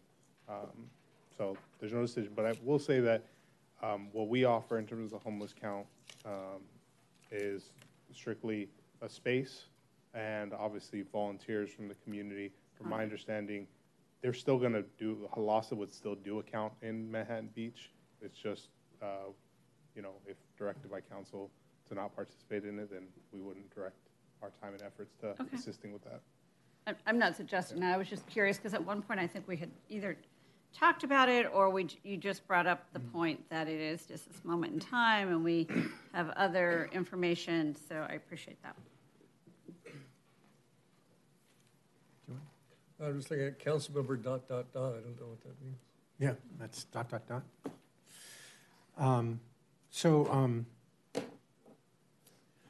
I've, we have a lot of resources. Maybe it's because we're, have a little bit more money to do it. We've got a great app, Reach Manhattan Beach, which you are probably tired of hearing me talk about, but it's got a homeless outreach on that, which is right on the first page. We instruct people, we instructed today, don't give them money, don't give them food, because you're only enabling them to stay on the street, which is dangerous. We have a great police department, I believe. Are we up to 4 officers who are trained now, took the special training for homeless encounters? At least. Yeah, so on each shift we have, we have a police officer. We have, and everything is backed up and force multiplied by MB Safe. I help them when I see somebody that is in need, and I probably report quite a bit, because I don't want that person to, spend another night on the street. We have the services, okay? We can find them the services. Sometimes not right away, but we can do it. I mean, think about it. We know the names of these individuals, which is fine, okay? Because that's part of the trust that we build with them, is knowing their names. But the ultimate goal is get them off the streets, and it's tough work. It is hard. It is long. It is encounter after encounter. It's repatriation, all that we have finely tuned. And I believe we'd be, happy to share that information, but I don't think it just needs to be formalized like that. I don't want that burden, but I think, of course, we should share. It took us a while for the, for the COG to realize that what we were doing was share housing, the beds that we rent, was an effective tool. So now we don't pay for it. The COG has paid for 18, I believe, 18 beds that we get to use along with the other South Bay cities. So that's good. That's a good positive step. That's collaboration. So personally, I'll, if there's a ribbon cutting, I've never met a pair of scissors I didn't like. But if anything that brings attention to allow us to reach the residents and give them that message of report, call the non-emergency number. Of course, call, if you see someone that's might be in a difficult situation, if it's more than that, dial 911, get the police involved. They're trained. They can bring mental health professionals.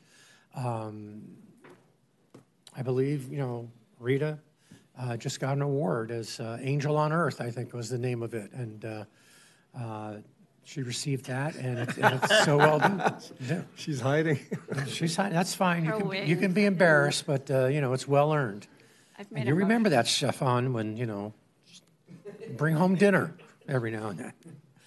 But, I'm very proud of Manhattan Beach. I'm proud of the way that we're, that we have a compassionate approach, that it's a hand up, not a handout. And I'm very proud to have been involved with it and listening to their suggestions and George's suggestions and implementing those. So I'll leave it at that. And I have a motion, but I know we have two more speakers. Councilmember Lesser? Go ahead. I think No, Napolitano. Councilmember Napolitano, yes. Thank you, Your Honor. Appreciate your words. Again, I have no problem with collecting and sharing data. It should be shared. If it hasn't been shared before, why not? That makes no sense whatsoever either. I just don't like this program, the way it's set up, and I can't support it for that reason. I think the last page, or what is it,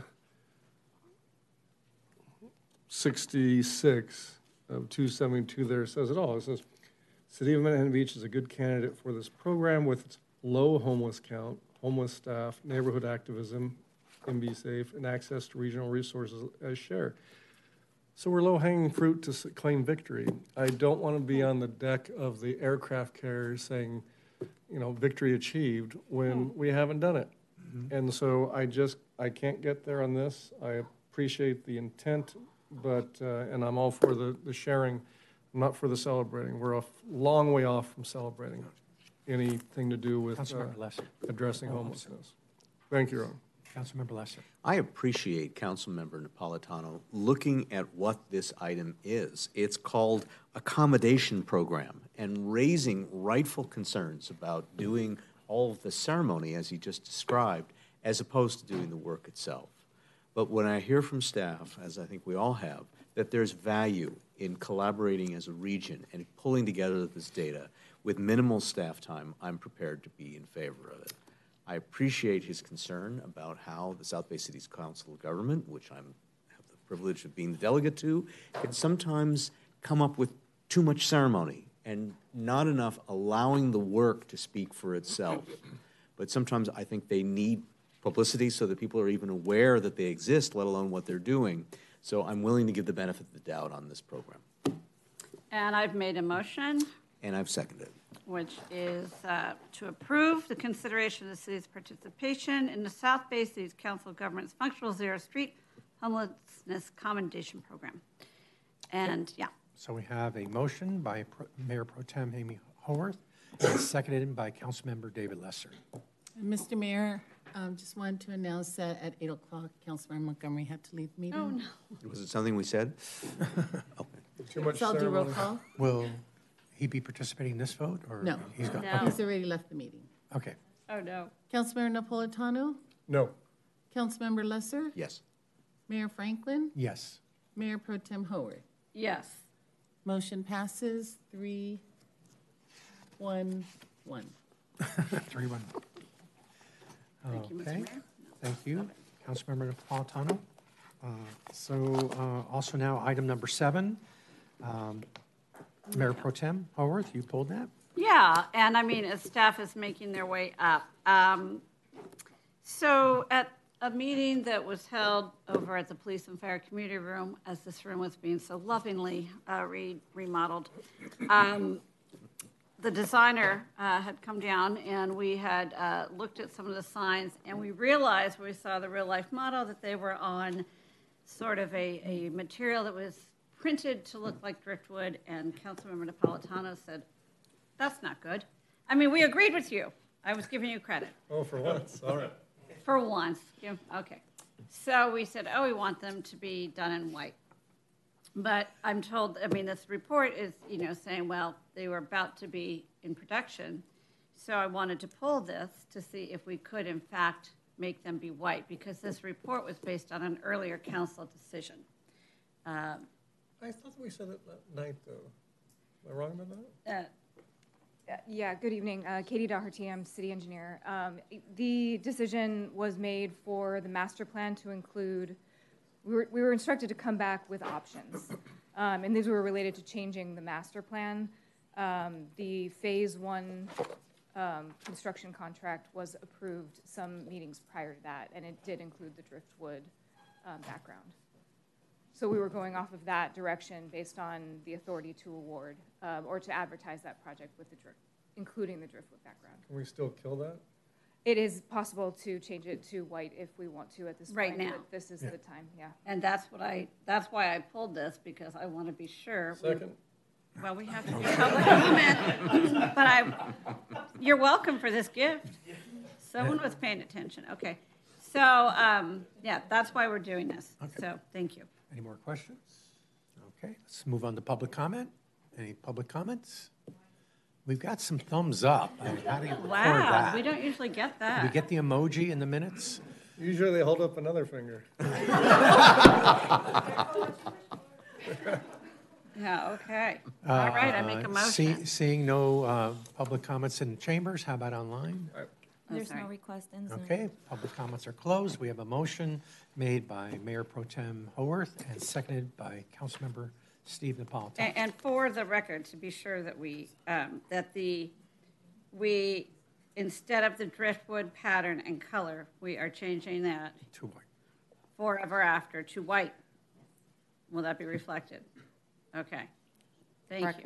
And for the record, it'll be noted that it was not I who pulled this item, having made a big deal about the signage, and now it seems to have taken on a life of its own. For the record. But I'm We'll grateful show. that the Mayor Pro Tem has pulled this item. You are so welcome. I'm just here for you guys. The generosity is noted. It's not really generous if you call it attention to Motion yourself. passes 4-0-1.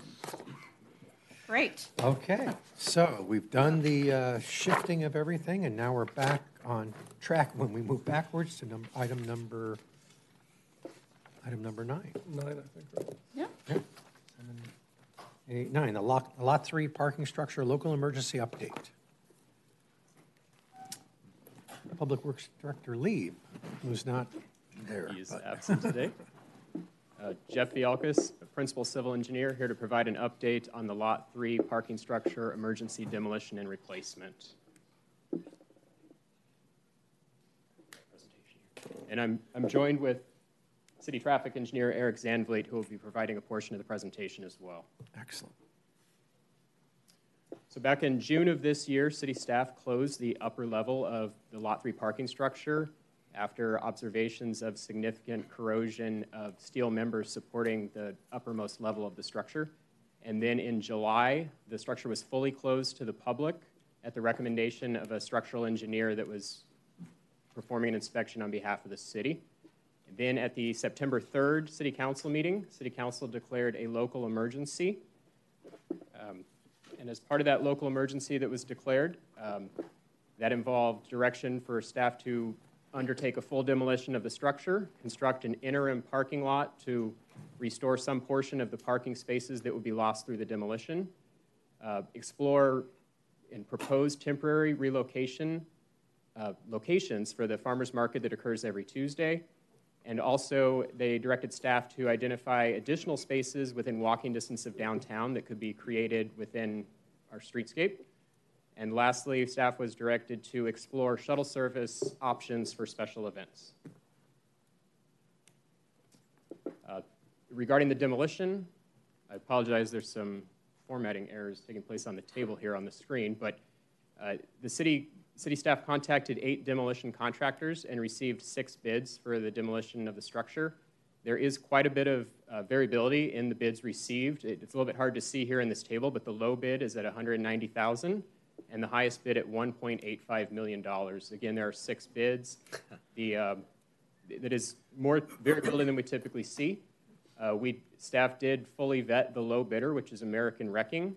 And after vetting, we believe that they are qualified and capable to do the work and understand the scope of work and are prepared to undertake the project. Mr. Mayor, can I just ask a question at this point in the presentation? I have asked staff for why there was such a low bid, and maybe you can explain for the public because it is such a widespread that it might raise some questions. Okay, so it's not abnormal that we see bids that are maybe 2-3 times the cost of one another between high bid and low bid. In this case, we have a low bid that's about 1/10 of the highest bid. If we look at the 5 other bids, they are within 2 to 3 times of each other. So there's really appears to be one outlier, which is the higher bid. In addition to receiving and soliciting the bids from these contractors, staff did reach out to a consultant ahead of time to provide a third-party construction estimate of what it would cost to demolish the structure. That third-party estimate is in closer alignment with the high bid, and so we had extensive discussions with that estimator as to potentially why the numbers are coming in so low relative to the one high bid, as well as their estimate, which was, again, closer to the $1.8, $1.9 million. What it ultimately comes down to, we don't know all the details of every one of these bids, but some of the large contributing factors for demolition projects are what is the ultimate disposition of the debris, whether that contractor is proposing and having to haul it off and pay for the hauling, pay to dispose it, or maybe they have another project that needs the material that is willing to pay for the hauling and potentially pay for the material as well. That does seem to be at least explaining a portion of how the low bid contractor is proposing to do the work. They have identified a site that needs essentially recycled concrete. So they're proposing to take the concrete directly from our site in larger chunks, haul it off to a site relatively nearby in Hawthorne, where it will be crushed and used in a different construction project. Oh, thank you. So that's a large portion of it. Another is larger demolition contractors have larger equipment and specialized equipment, which means they often own the equipment, they're not paying to rent large equipment, and also they can do the work faster, so there's less labor involved. That appears also to be the case here.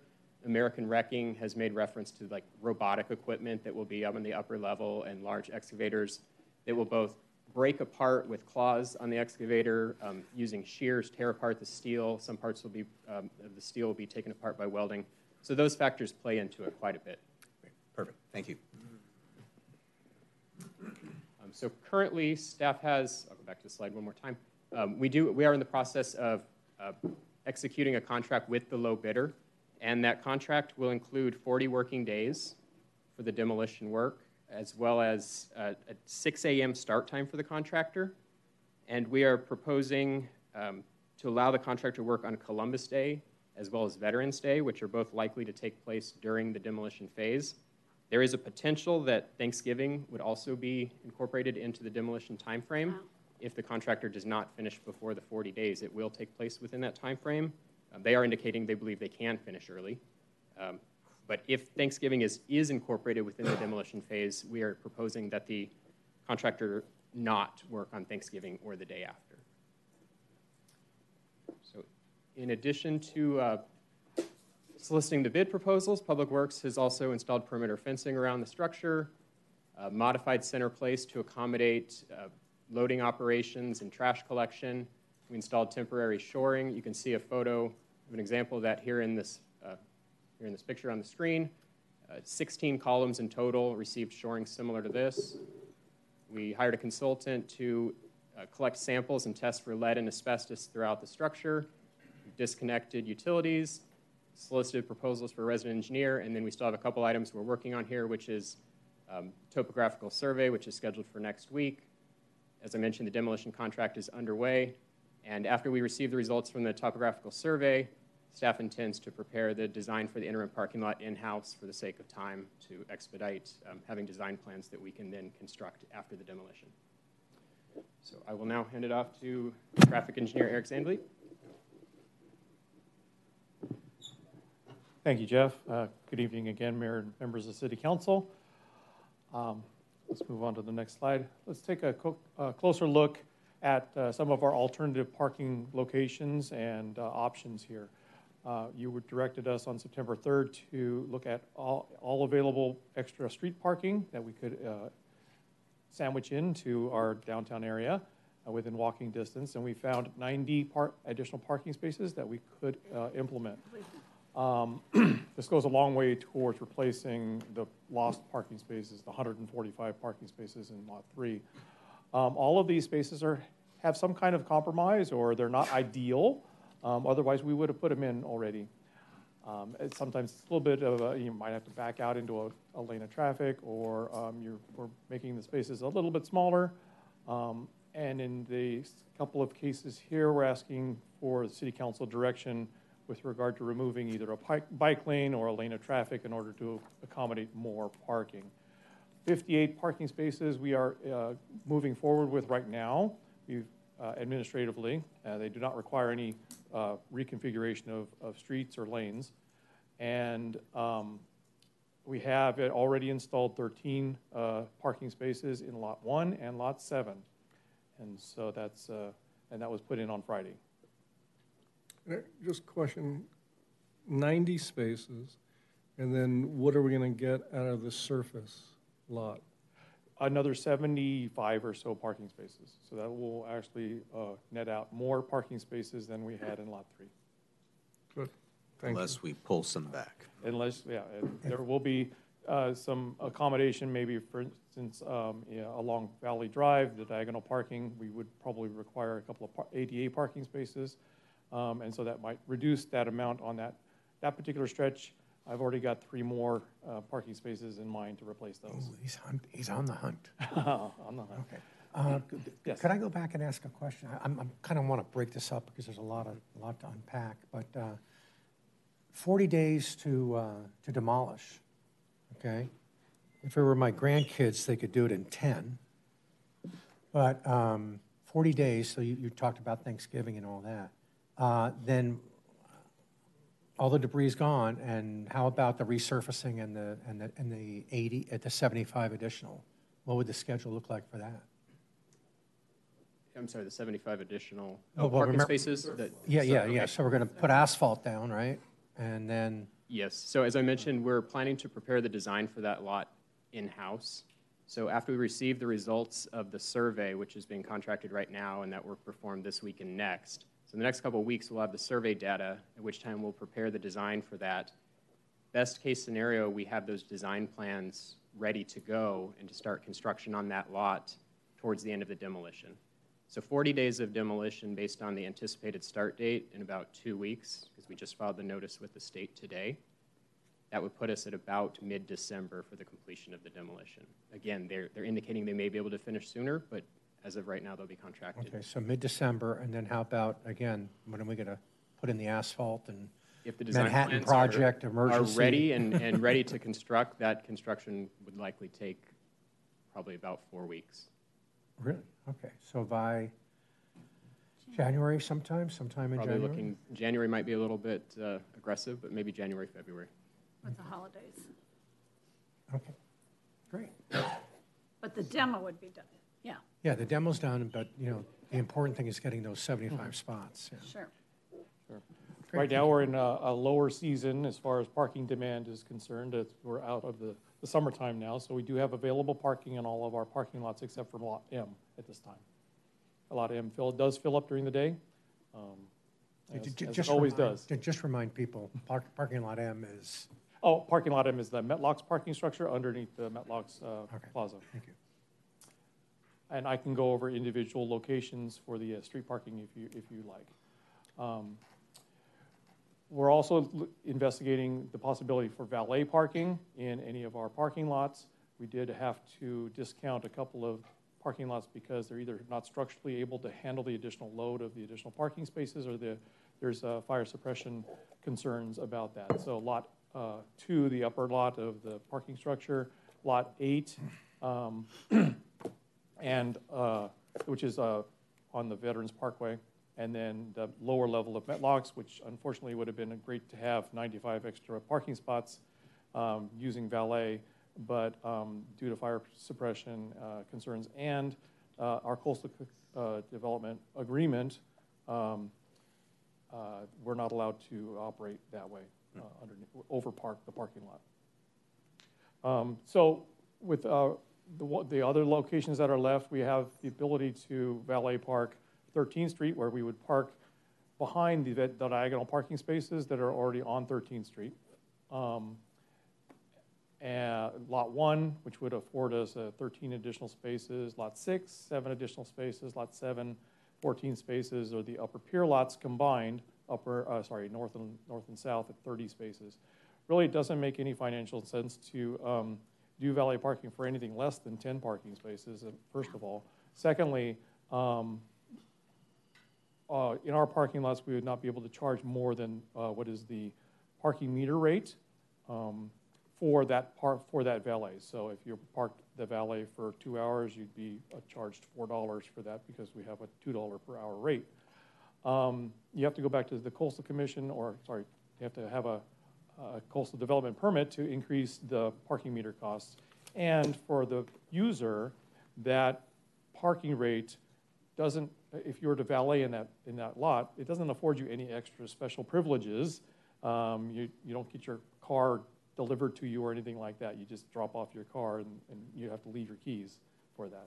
There's also some operational issues because when you're operating a valet, you either have to operate the entire parking lot as a valet because they're moving cars around and you're blocking other cars in, and then the driver is giving their keys over to the valet operator. Well, then if the driver comes back late after the valet has left or after the parking lot hours, they can't get their car. So you either have to provide keys, you have to move the keys to some place that they can get them 24 hours a day, say for instance the police department or the kettle, is what we used to do in the old days with valet.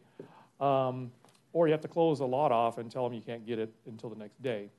We have had a discussion with another parking consultant, and there's an interim type of way that could be done with what's called attendant parking. So instead of strictly valet, the attendant parking would be able to take the keys of the cars that are overparked within the aisles and move those cars around as needed if a person needs to get out of the normal spots, and those are self-park.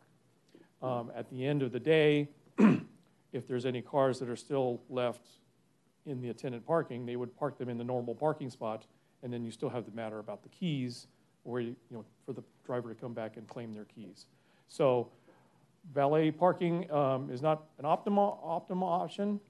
It doesn't even wash out with regard to the cost of the valet versus the revenue that you would receive for that valeted car. And this is assuming that the valet is operating all of our metered hours, which are 13 hours a day, 8 a.m. to 9 p.m., and that it's fully used the entire time, which is not the case normally. So the city would have to absorb that cost for the valet, at least a portion of it. Some of the costs are on the screen there in the tables, and those are just some estimates at this time. Again, assuming full operation of a valet in that parking lot. Could I ask a question about the valet? So if Certainly. the parking space had been a 2-hour limit, would it still become a 2-hour limit for the valet, and they'd be issued a parking ticket if they didn't come back in time? Generally speaking, once you hand over the keys to the valet can hold that car as long as you want it to be held. You would be charged for those hours, of course, and you would not be subject to the enforcement of those during the metered hours. But you'd make, yeah. Yeah, okay. Also, the parking meter revenue would, the parking citation revenue would probably go down in those lots. Right. So, any other questions about valet parking before I move on to the next alternative parking solution? So, at the September 3rd meeting, the City Council asked that we remove the permit parking restrictions in the Hill section, otherwise known as the Downtown Residential Parking Permit Program area. And so city staff removed those parking signs to allow for public parking, and now it's unrestricted parking. There's no time limit currently in those areas except for wherever there is a street sweeping restriction. We do have some complaints from residents about the saturation of parking there. People are parking there all day and multiple days. We also have reports of residents that are claiming public parking spaces either by putting cones out on the street or their trash cans in order to try to reserve some parking spaces on the street for themselves. So we do have, no, that would not happen. So there are some options that you can look at, basically 2 changes and a restoration of the parking. So you could restore the 2-hour parking restrictions as they were before. You could restore the 2-hour time restrictions, but allow for permit holders of Lot M or Metlock's permit holders to be able to park in those same areas as permittees. And they would be able to park longer than those 2 hours limit, 2-hour limit. We could consider a change of the parking limit hours to 3 hours parking time limit and allow for a little bit more public flexibility to park in that area, but not allow them to park all day long, or to maintain the current unrestricted status of the parking area. And so we'll ask you to make that determination as part of this item today. So a question there is how many Lot M permittees might there be? There are over 400 permittees for our parking lots and another almost 100 monthly parking permit holders. So we oversubscribe the parking lot. There's only 260 parking spaces in the lower level. Okay. So, but does that tend to manage? I mean, does that tend to accommodate? Because people are going in and out and things like that? On busy days, it generally does not. We have overflow parking that's allowed, which used to be the upper level of Lot 3, and so that's where the first overflow parking that they would use. Lot 7, which is the Veterans Parkway lot across from Vaughn's, you're also allowed to park Lot M permits there. Okay. Thank you. And then as part of the demolition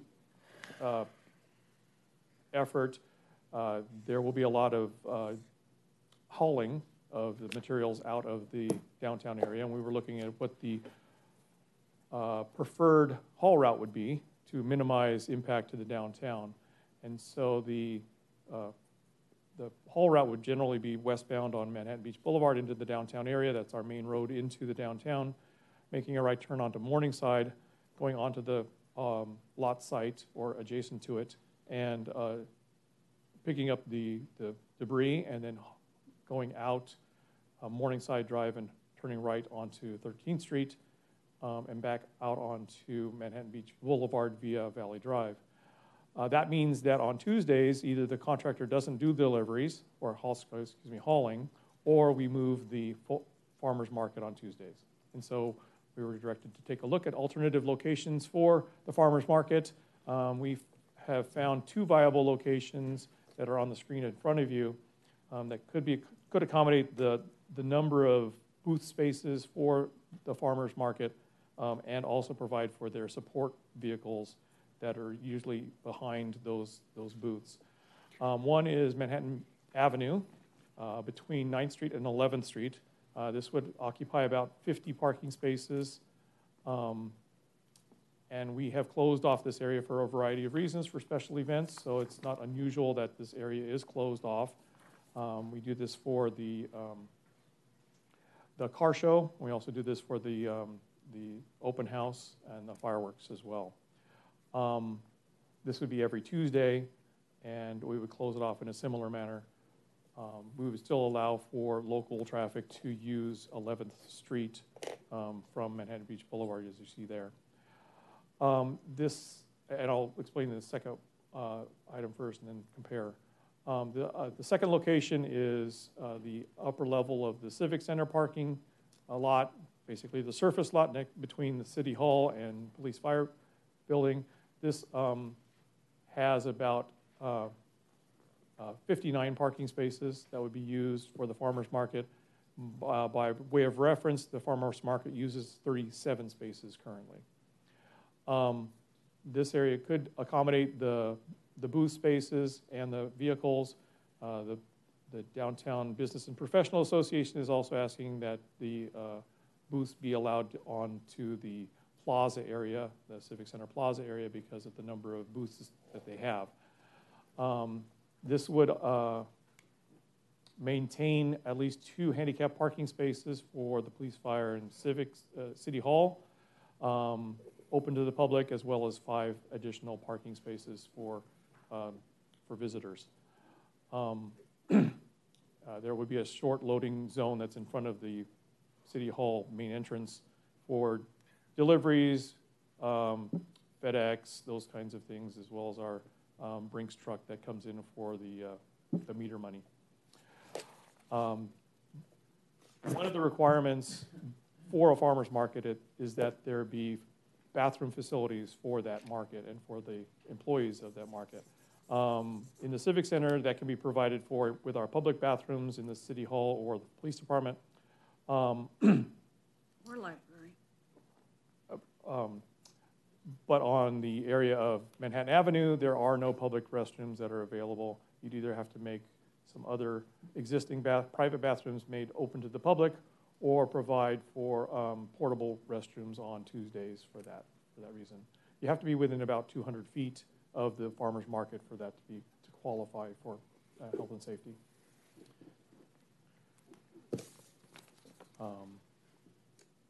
So any questions about farmers markets?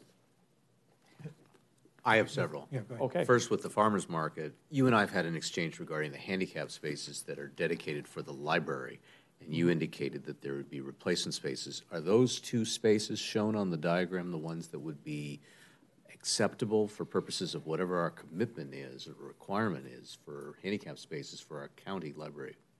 So this would be accommodate the equivalent number of parking spaces that we're offering. This parking lot, or the parking spaces in the Civic Center lot, serve the City Hall and the police, fire, and the public library.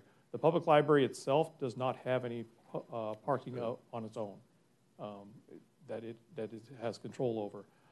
The library customers also use Lot 6, which is across the street on Highland Avenue, and that also has handicap parking provided for it. So that's actually the closest handicap parking to. Can you point out again where short-term deliveries and pickups would park? I believe it's shown on the diagram in the upper right-hand. So if I can get, and is that sufficient for vehicles to pull in and then to back out, particularly on a farmer's market day with pedestrians and the like?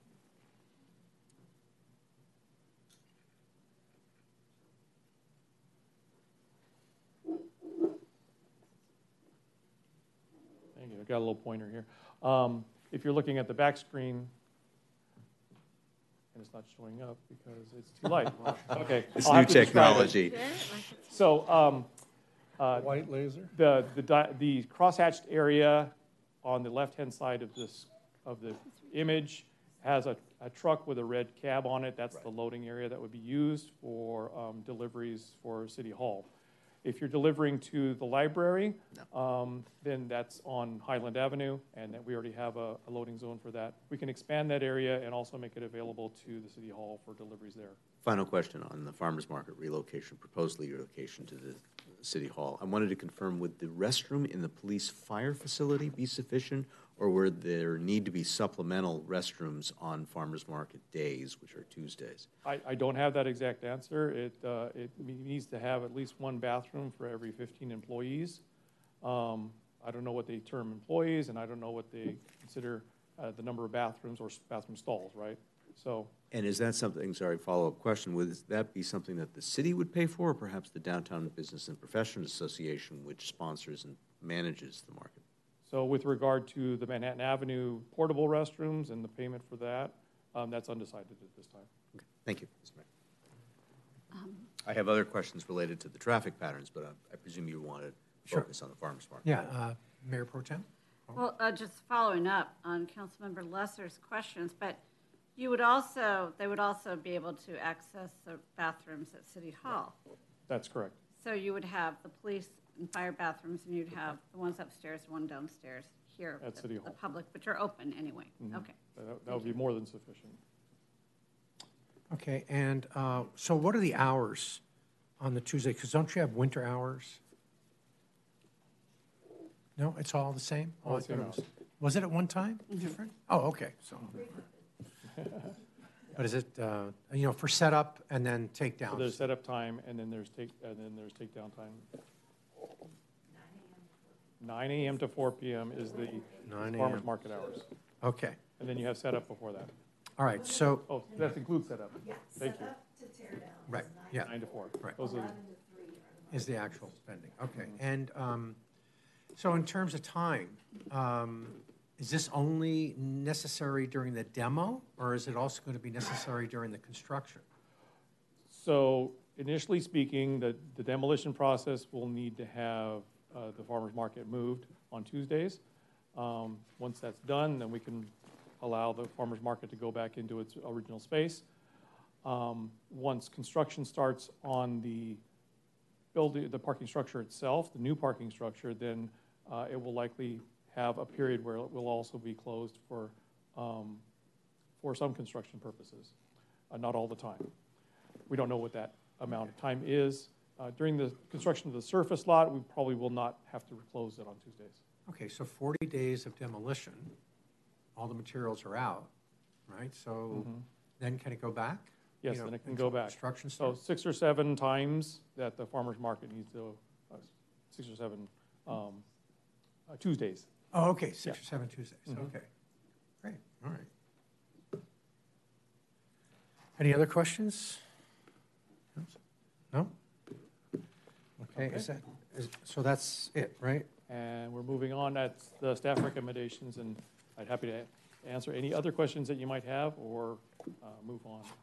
Sure.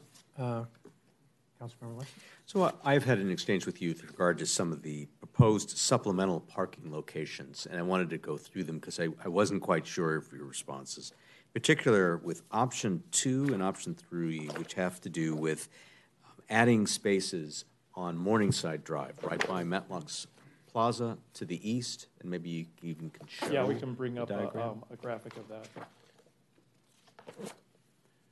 I'll ask the question while we're getting the slide Sure. up, and that has to do with my concern for all of the concentration of vehicles at present, let alone adding parking spaces. Trucks are parking throughout the day, whether or not they're permitted to do so. Portions of the sidewalk are closed on the west side, and as a result, you have pedestrians in the street, cars backing into and out of spaces, trucks stopped.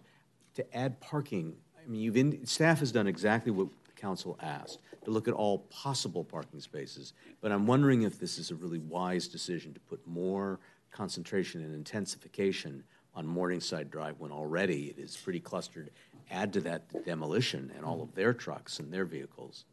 Sure, and that's a great question to ask.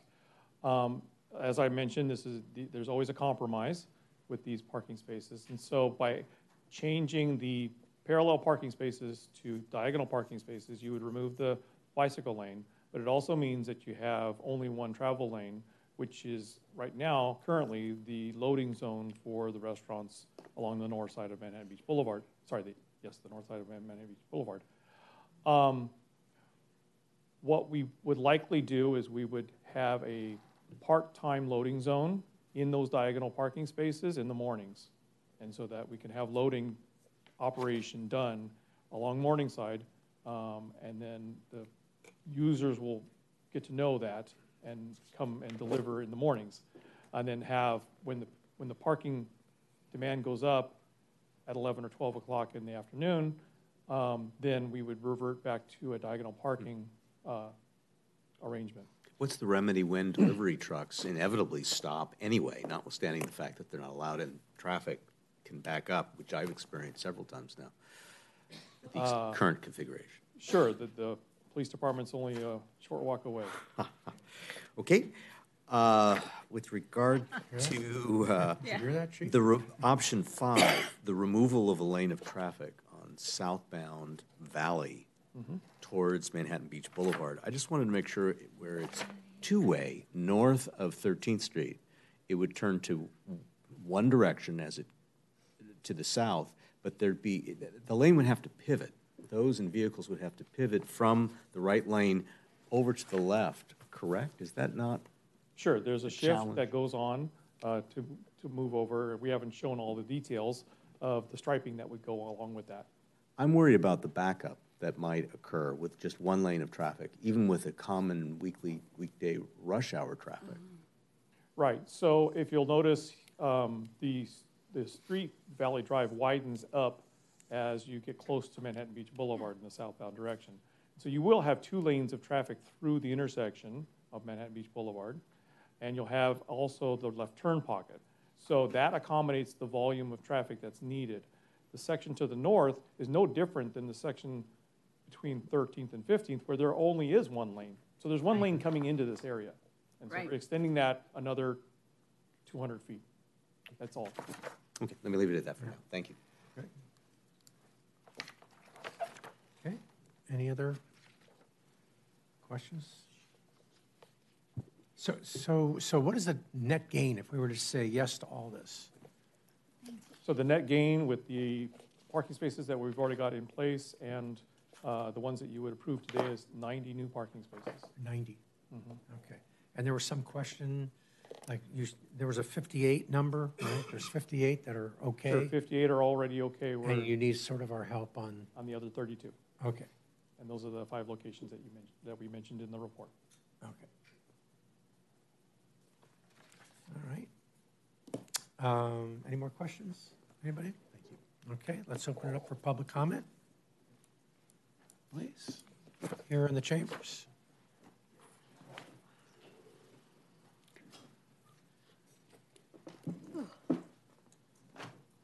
Sorry. Oh, just yawned as I walked up here? No. I won't take offense. Good evening, Mayor Pro Tem, City Council, Jill Lampkin, Executive Director for the Downtown Business and Professional Association. I have to say I find this one meeting item very difficult for me to only get 2 minutes of public comment on because there are so many things that run into this. So I'm going to say I'm here for questions in case other things come up. But my primary conversation wants to be about the farmers market right now. Mayor Pro Tem was in an hours-long meeting with, I think, pretty much every department. And we all agreed that the Civic Center lot made the most sense for a lot of reasons. The first is all of our equipment and everything is in the closet, in the farmers market, in the Metlocks. And so, like, the porter service to take that all down, different barricades, different signage, different everything would be a pretty big deal. They mentioned the public restrooms, which we're required by LA County Health Department to have.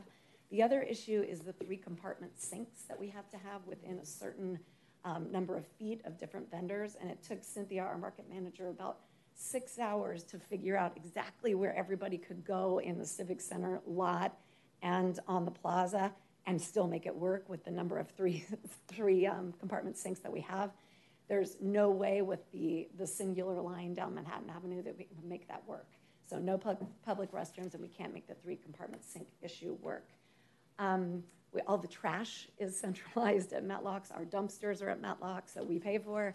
So that would be a whole nother traffic issue. But the biggest one for me is that the 50-plus parking spaces that are restaurant and retail adjacent that we would be taking up down there. Right now, that's a really hard ask for them because we're lost on spaces. I have lots more. If you have questions, I can give you more. And I do have comments about Valley and the neighborhood parking permits too, if you have time. See, I stayed awake. I didn't yawn at all. There.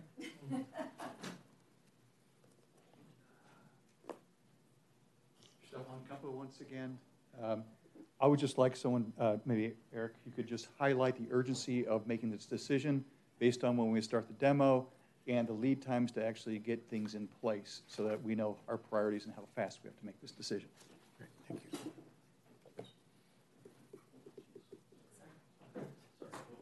Wrong turn. Jim Burton, downtown resident. Good evening, Mr. Mayor, Mayor Pro Tem, Council. There was a lot to unpack, and I've got either the noise and the demolition, the farmer's market, and or the parking permit program. I will deal with noise. I am in full support of extending hours for the demolition. I think that's a great idea. I wasn't clear whether, I heard it was 6 a.m. I don't know when it's going to end. That's 7 days a week, a couple holidays or something. I will tell you this, that 6 a.m., not necessarily for me, but 6 a.m., crushing concrete and breaking noise is going to be a big ask to the people on the hill, especially on that upper level. Your sound is going to travel, and so think about the hours and when it's going to happen. But for the residents that live up on the hill, crushing concrete and breaking concrete at 6 a.m. is a lot of noise. And so if you maybe start a little later in the morning, extend it a little later in the evening, might be helpful. I will leave the rest of it. There's a lot. Let me say one thing. I got a minute. I do think that the residents who live up on the hill as part of that program, taking the 2-hour signs down, I do think that's having an impact. I know I've heard from some that maybe it hasn't, but I think you've got others that are coming in, leaving their cars there maybe longer, not only 2 hours, but maybe a couple days, and I do think that's having an impact for what's up on the hill. Thank you for your time. All right, thanks.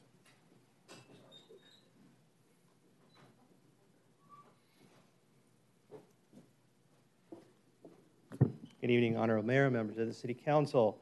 Steve Sherolian. Again, Council declared this an emergency, and I think staff's responded. Applaud them for turning this around so quickly and thinking outside the box for all the spaces. A couple of concerns. I do agree that the override parking signs were kind of taken out rather quickly. I've been hearing from those residents. It is somewhere that people park for long periods of time. I think at a minimum you put a 3 or 4 hour period there. And then I do agree with the farmers market being at Upper Civic. That makes sense, but I would like to analyze what we're using Upper Civic for.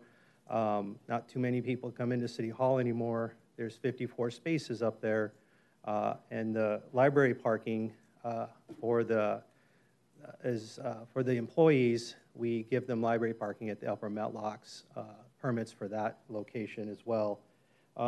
As well as the commercial parking, I do want to indicate that we have about 2.5 permits for each parking space. We issue about 2.5 parking permits per each space. So the upper lot 3 that went away, that was 50 spaces.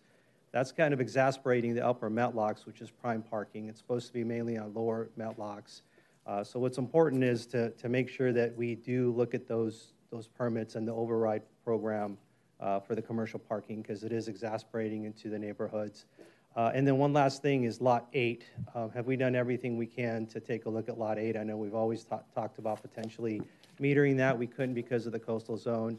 It might be important to take a deeper dive into that if we have declared an emergency. Lot 8 is where? It's up here. No, Lot 8 is between 15th Street and Manhattan Beach Boulevard. Between Valley and Ardmore, there's 50 spaces. Between Valley and Ardmore. Right. Thanks.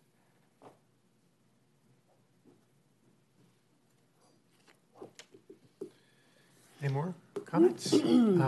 Council, would you just indulge maybe allowing Jill to speak another 2 minutes since she's the subject matter expert? Well, we also have online comments. Oh, okay. Potential, but of course, we can indulge Jill if she has more to say. You can just ask me if you have questions. Well, I mean, You had me at Civic Center. yeah. You had me at Civic Center. The 3-compartment sinks. But then the people that park there, where are they going to park? You know, it's just this escalating thing. Okay, anybody online? There's no request on Zoom. No question on Zoom. So before I close public comments, you're fine? Okay, thank you. All right, so we'll close public comments. Comments?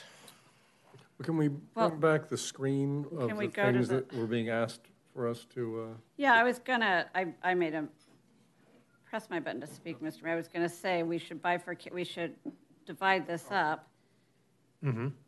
Well, the last screen had it. The slide had it. Yes. There we go. So I was going to say, I think that we can probably very quickly say, I'd like to make a motion that Second. there is a need to continue the emergency action. Get that out of the way. Okay, can we call for that question? Okay. So we need all of us because Councilor Montgomery isn't exactly. here. So. If it fails, we're done. So let me see. Yeah, we've got a motion to extend the emergency action by Mayor Pro Tem, seconded. Yep. Seconded by David, Councilmember Lesser. Councilmember Lesser. I don't see it. Oh, we're going to go voice. Right? It's voice, right? No. Okay, so I made the motion. Because Richard's left the meeting. I have made the motion a couple times here. I pressed the button. Okay, David's done seconded it. by Here we are. Councilmember Lesser. We got this. We can do this. Okay, got our 4. Motion passes 401. Okay, that's out of the way. So on that slide that they brought up, though, it doesn't kind of give us all the specific things that, I mean, I guess it sort of does. Is there anything on this list that is easier to discuss than the others? Because I think some of the, there's complexity with a bunch of these, but to me, since there's 2 choices with farmer's market, I say we talk about that first. Okay. But Councilmember Napolitano has his red pen up, which I think means something. Well, I'll just go through the list. Yes on additional parking space in downtown. No on valet parking service. Residential parking permit program. I'm with the second option, which 3 hour. No, it was the restore the permits and then let the Lot M permit holders park up there. And then farmers market relocation, put in the Civic Center. Second. That's my motion. Friendly question amendment? Yes. Okay. And then, sorry, but just a question, when you talk about additional parking spaces in a downtown area, were you in favor of all the ones that we needed to either remove a bike lane or? Yes. Okay. We said we were going to treat this as an emergency. Right. And just like in COVID, there might be some that don't work out. We can address that at the time, but until we find out they don't work out, by all means, we need to do it. If we can get 90 out of this, 75 with the surface, we'll exceed what we lost, and that's all within the downtown area without need for valet, without need for a shuttle service or anything else. It makes perfect sense to at least try it. This seems to be the new way of requesting. Red pen. Councilmember Lesser's red pen? Was it red? Yeah, it was red pen. It was red. I have one too. I'd like to request a friendly amendment, which is simply to direct staff to double check to make sure Morningside is going to meet acceptable standards for I have mobility. every confidence that they checked it out already, and they've triple checked it, and if it doesn't work out, we'll take it away. He denied your friendly. Yep. Okay, so can you just review that again, now that I have my pen on that It's page? yes on the additional parking space in the downtown area, all of them. Okay. Until we know that any of them don't work out. No on valet parking service, the cost exceeds the benefit there, and like I said, if we get the 90 plus 75, we won't need it. Downtown residential parking permit program, I'm in favor of restoring that, keeping the 2 hours, and allowing the Lot M permit E holders to park in the same area. Farmers market relocation, put it in the Civic Center. And I seconded that. We still have to discuss a vendor for the demolition. Oh, Well, 190,000. Yeah, okay. Yeah, I just, there, I thought discussion. that's what's. So we would have to We need approve our it. vote. They've verified that they can do it. Yeah, okay. Why would we so- pay more? So let's do that. Wouldn't that be part of the motion as well? Yes. Okay. He took my friendly amendment. Okay, so that's, what was it? It was American Demolition? American Wrecking. We'll come back with Yeah, I the don't contract think on a that's budgeted. future agenda. Oh, We're okay. going to execute the contract, but bring it back to ratify at a future. So we're meeting. giving you direction now. I'm assuming the high bidder was Troy Lucky, former resident here who I went to school with, so. Mr. Mayor, I think, for those of you watching at home, it seems like we went through that really quickly, and we did. But I also want to give huge credit to staff. Oh, goodness. Okay, you're getting applause from people that don't usually applaud. Call the cog. They're fair, but honestly, you looked at everything that we asked you to look at, and you came back with the right information for us to make the decisions. Whether it was, all the metrics that went into the valet parking, how you figured all that out, and then all the different spots. We can do anything. I really, especially the traffic engineer, just excellent work. Call for the question. I did, didn't I? I echo those comments. Thank you. Deb. Call for the question. And there we go. We just have to put the. We're now waiting on Councilmember Napolitano to vote, by the way. Thinking about it. Where's his red pen? You can't use the red pen on the I screen. just clicked it, it's not working. Here. Here's your pen. Verify. Is it, what's wrong? Not working? No. Look at, oh, Oh, there you go. Did it work now? Motion passes 401. Okay, Using the wrong finger, I guess. so we got the residents taken care of. yeah, good job. All right, moving on from number 9, we've already done 10. And item L, council city requests and reports, including AB 1, 2, 3, 4. Yeah, we need a third for that? Oh, no, that's No, 1, no. 2, 3, 4. No, the 1, 2, 3, 4. Anybody? Anybody? Bueller? No, Your Honor. Okay, so that's done.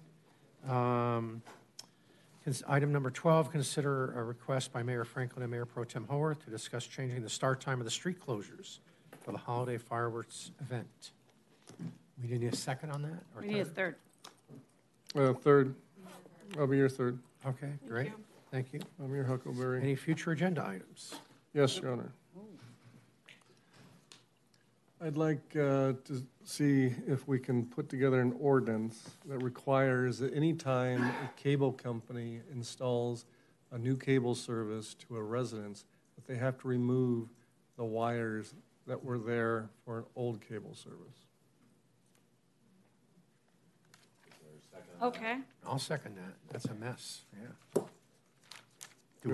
For everyone who votes for undergrounding, one of the biggest contributors to all the wires being overhead is the overlay upon Don't overlay sell upon it. overlay. We got your vote to bring it back. Wow. Well, it's a brown, I don't want to, Yes, Mom. thank,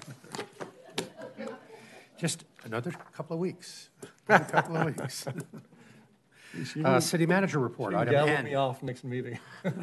oh, Item N.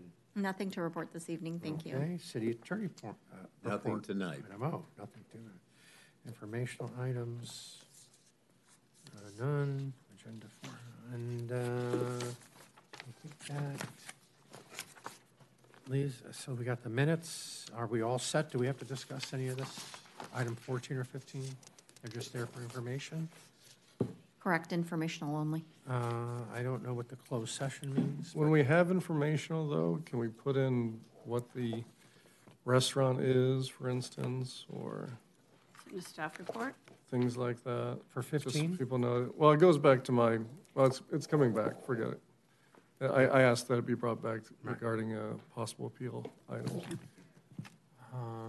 But I think the mayor's trying to extend it since this is his last full meeting as mayor.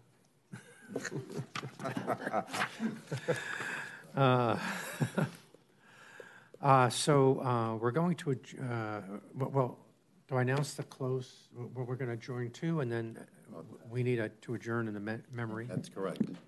Do the adjournment first, in the memory of. Yeah, okay.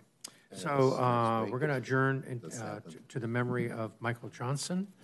And because she was close to the family and a neighbor, we're going to allow Mayor Pro Tem. Did you need the obituary? No, I mean, I'm not going to, I won't be able to do him justice with or without an obituary, but. Okay. So Mike Johnson was a longtime resident here in Manhattan Beach, and he lived up the alley from me, and you've never met a more positive guy. He would do his morning walks, and that smile on his face, you couldn't imagine that that man had nothing but a fabulously lucky and healthy life, or happy life. And he did because he chose to. He chose to be that person. He had a son, Matt, who this weekend at the hometown fair, there will be a blood drive in honor of, who died. Matt was, I think, 12 years old when he passed away from cancer. And yet Mike chose to be that person. He's very active in American Martyrs. He was incredibly active with the hometown fair board. And he was the kind of person that was there for everybody. I was stunned. Not stunned because this happens in our life, but Mike is somebody who will really, really be missed in our community. He did so much. And as we adjourn, let's think of Mike and choose to smile when it's really hard, because it matters to other people.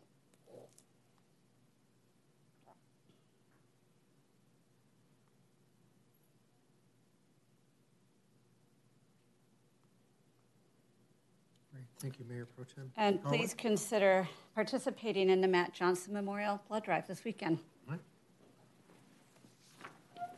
So we are adjourning to a closed session on Monday, October 7th, 2024 at 5 p.m. in council chambers.